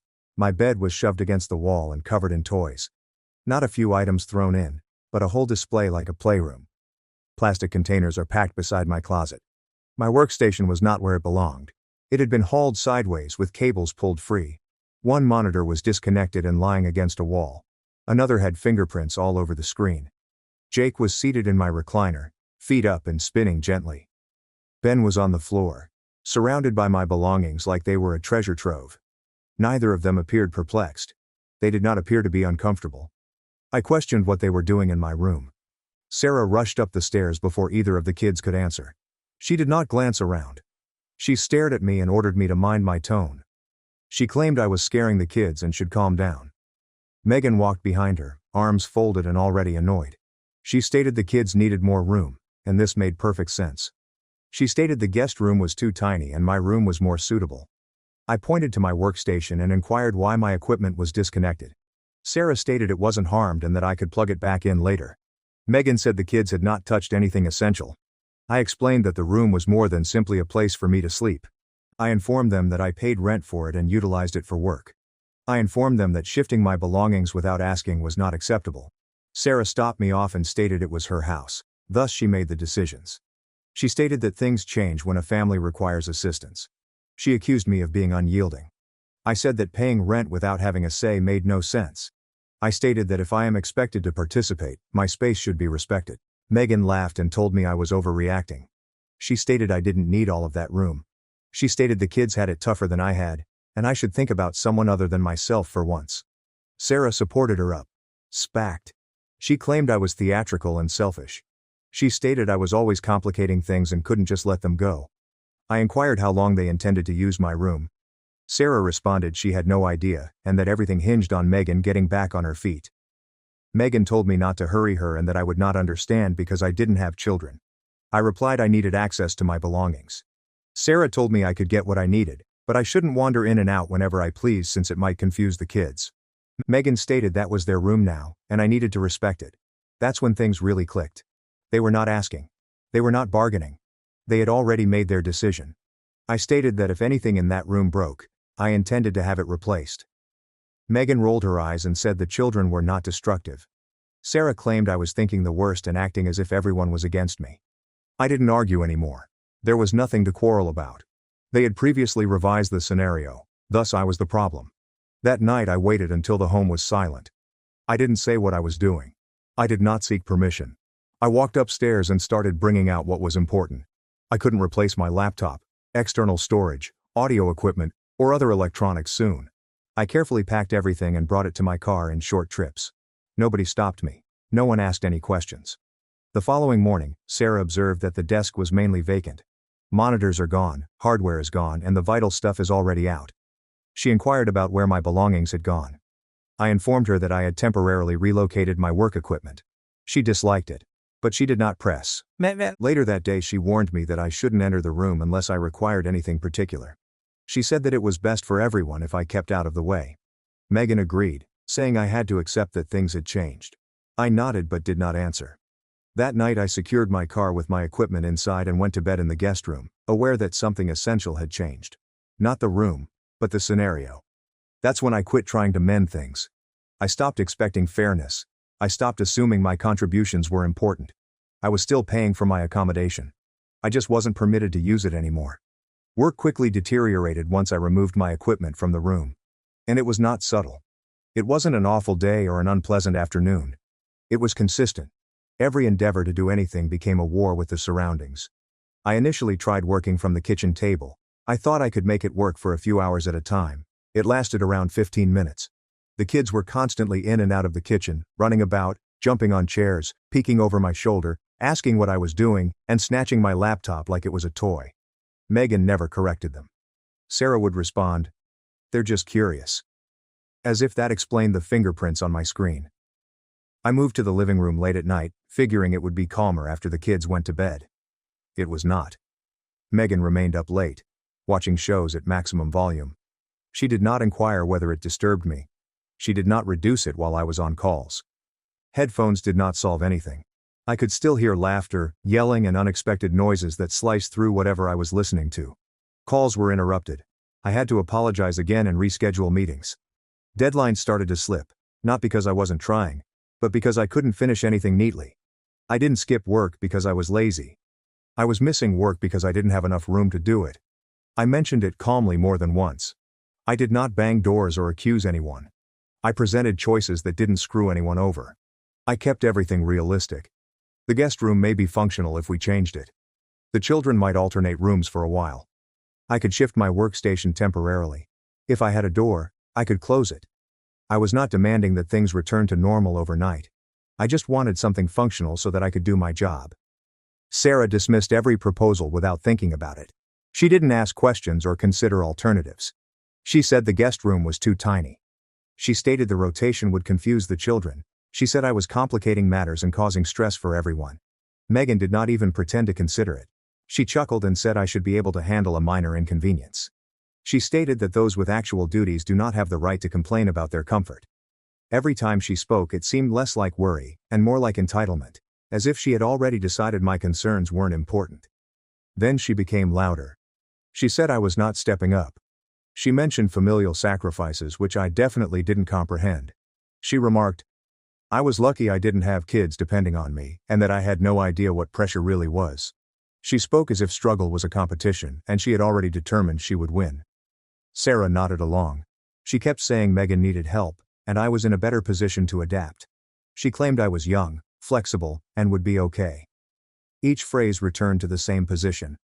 I can handle it, therefore I should. At the same time, Sarah began to ask for money more regularly. Not rent, but extra money for groceries, electricity, and other unexpected needs. It was not framed as assistance. It was framed just as expected.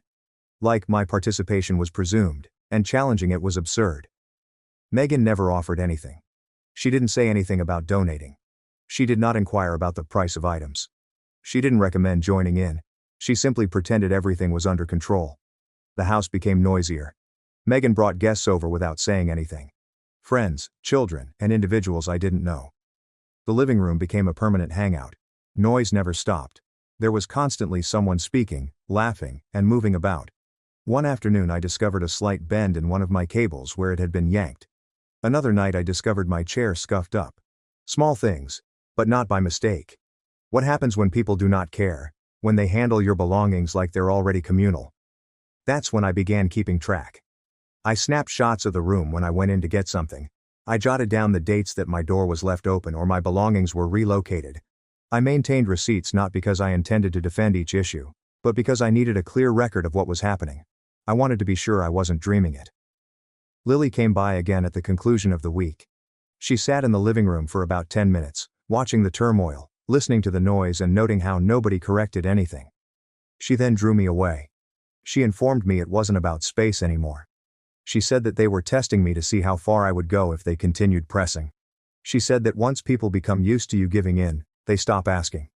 She remarked, the longer I stayed quiet, the worse it would get. That night I sat Sarah down. I did not raise my voice. I made no accusations against anyone. I set it out cleanly. I informed her that my job was hurting.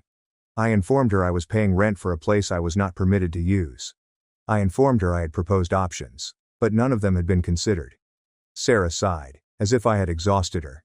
She stated I was making things tougher than they needed to be. She suggested I needed to be more understanding. I informed her that I was done compromising. I informed her that either my room came back to me or I was going out. I did not threaten. I expressed it. Sarah did not take the ultimatum seriously. The morning after I lay it out, she pretended nothing had occurred. She inquired, "You want coffee?" As if we'd had a typical night. She chatted about the errands she needed to run. She asked if I might bring a box later. She did not mention my room once. When I mentioned that I was behind on work since I didn't have a space to complete it, she dismissed it with, "It'll calm down soon." I assumed the problem was just noise and time, not the fact that they had taken what I was paying for. Megan treated it even less seriously. She laughed freely, like if I had told a joke. She leaned on the counter one day and said, "You'll cool off when you see what rent costs." Then she added, Places aren't cheap. You'll be back in a month. She claimed I didn't realize how fortunate I was and that I was acting theatrical about a room. I did not react. I stopped explaining. I stopped correcting her. I didn't need to win the debate. I needed a solution. So I started planning. During my breaks, I glanced at the listings. I ran the numbers late at night. I worked out what I really needed and what I could cut. I was not looking for a dream residence. I needed a door, dependable internet, and silence. That was it. A place where I could work and sleep without someone regarding it as public property. Within a week, I had found a place that worked.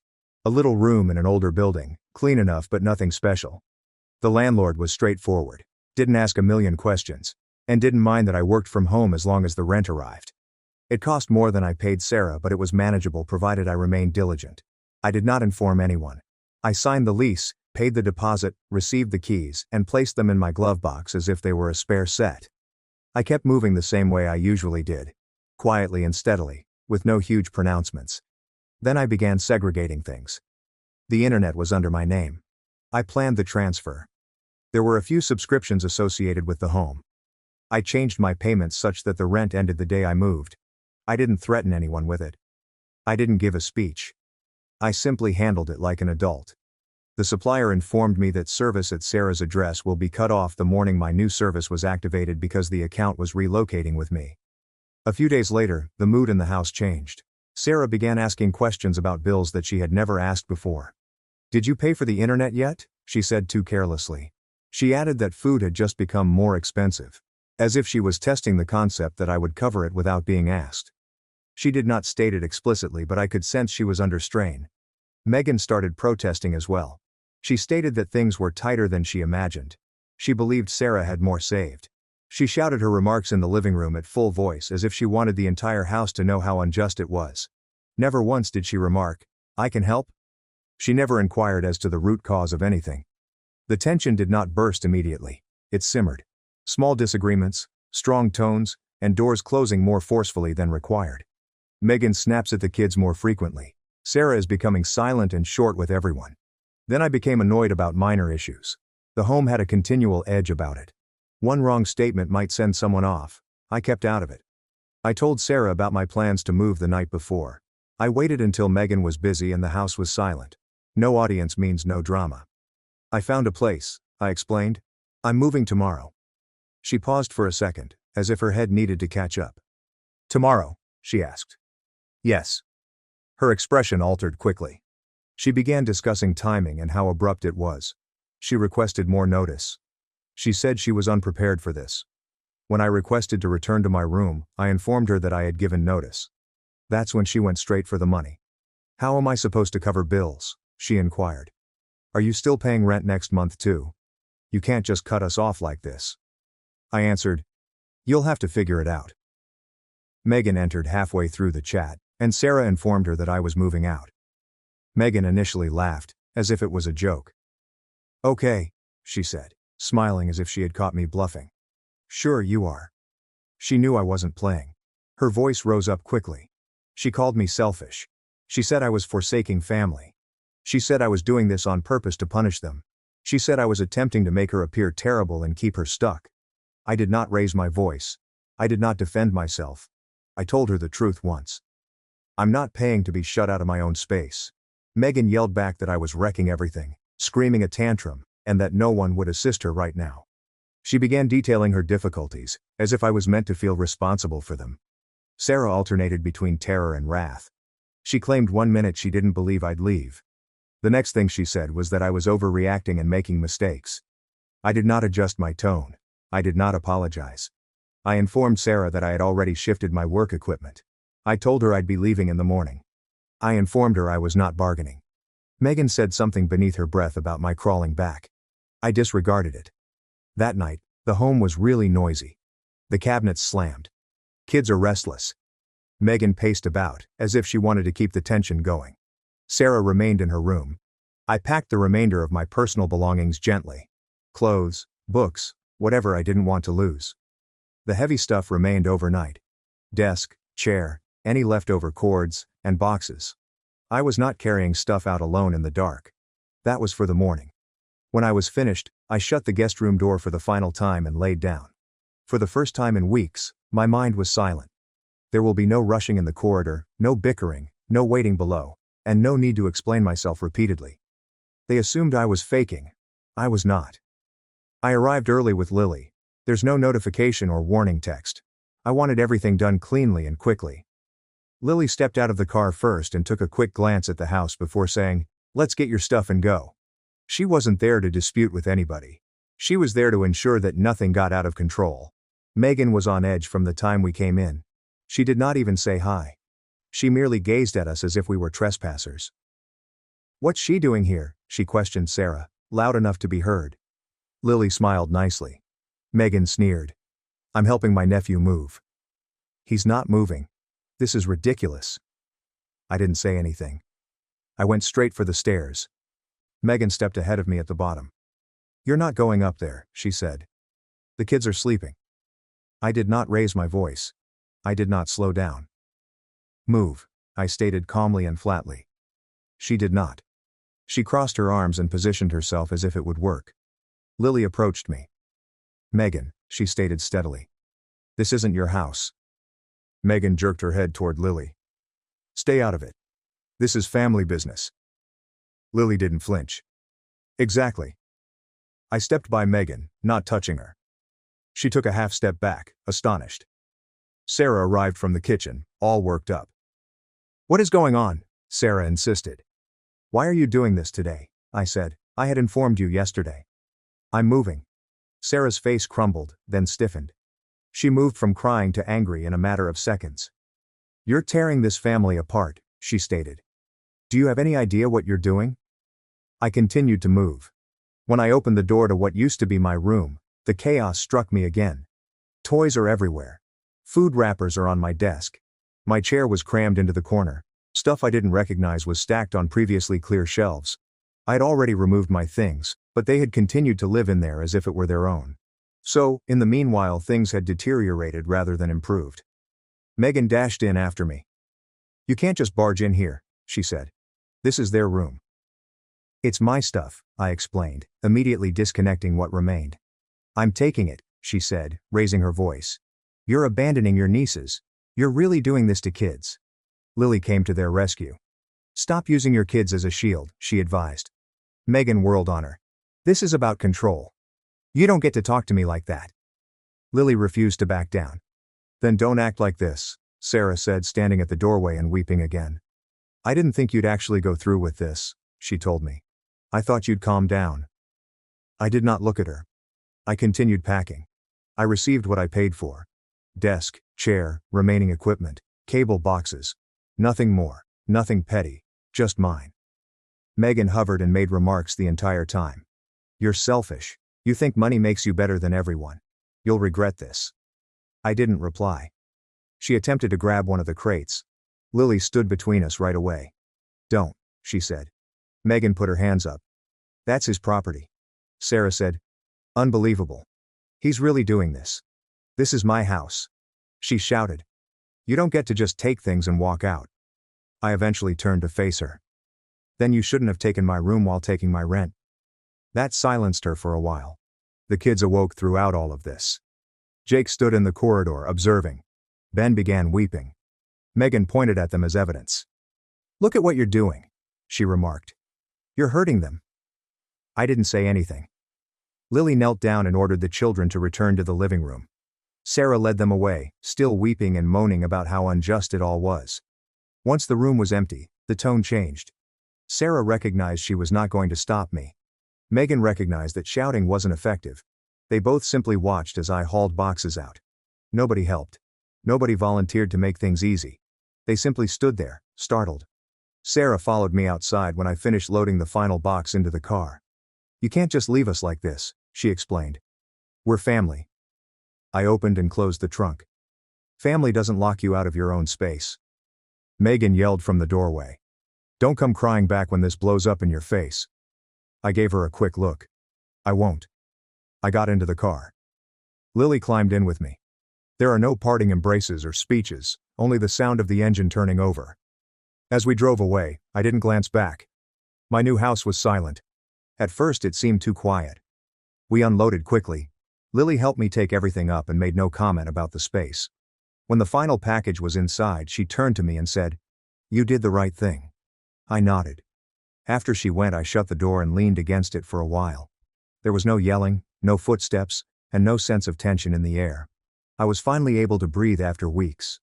Things started to break down faster than I thought. I had been gone for less than a week when the first phone came in. Sarah didn't inquire how I was doing or if I'd settled in. She asked about the internet. "The internet's gone," she added. "Did you cancel it?" "It transferred with me," I explained. "It was in my name." There was a delay, as if she did not grasp the statement. Then her tone became sharper. "Well, you need to put it back. Megan needs it for the kids." "I don't live there anymore," I explained. "You'll have to set it up." She hung up. 2 days later, the utilities began to pile up. Sarah texted images of bills such as evidence, electricity, water, and a past due notice that she had never mentioned previously. There's no explanation, just numbers and question marks. I once said, "I'm not paying bills for a house I don't live in." This irritated her. She called, already shouting. She said I abandoned her in a crisis. She called me reckless.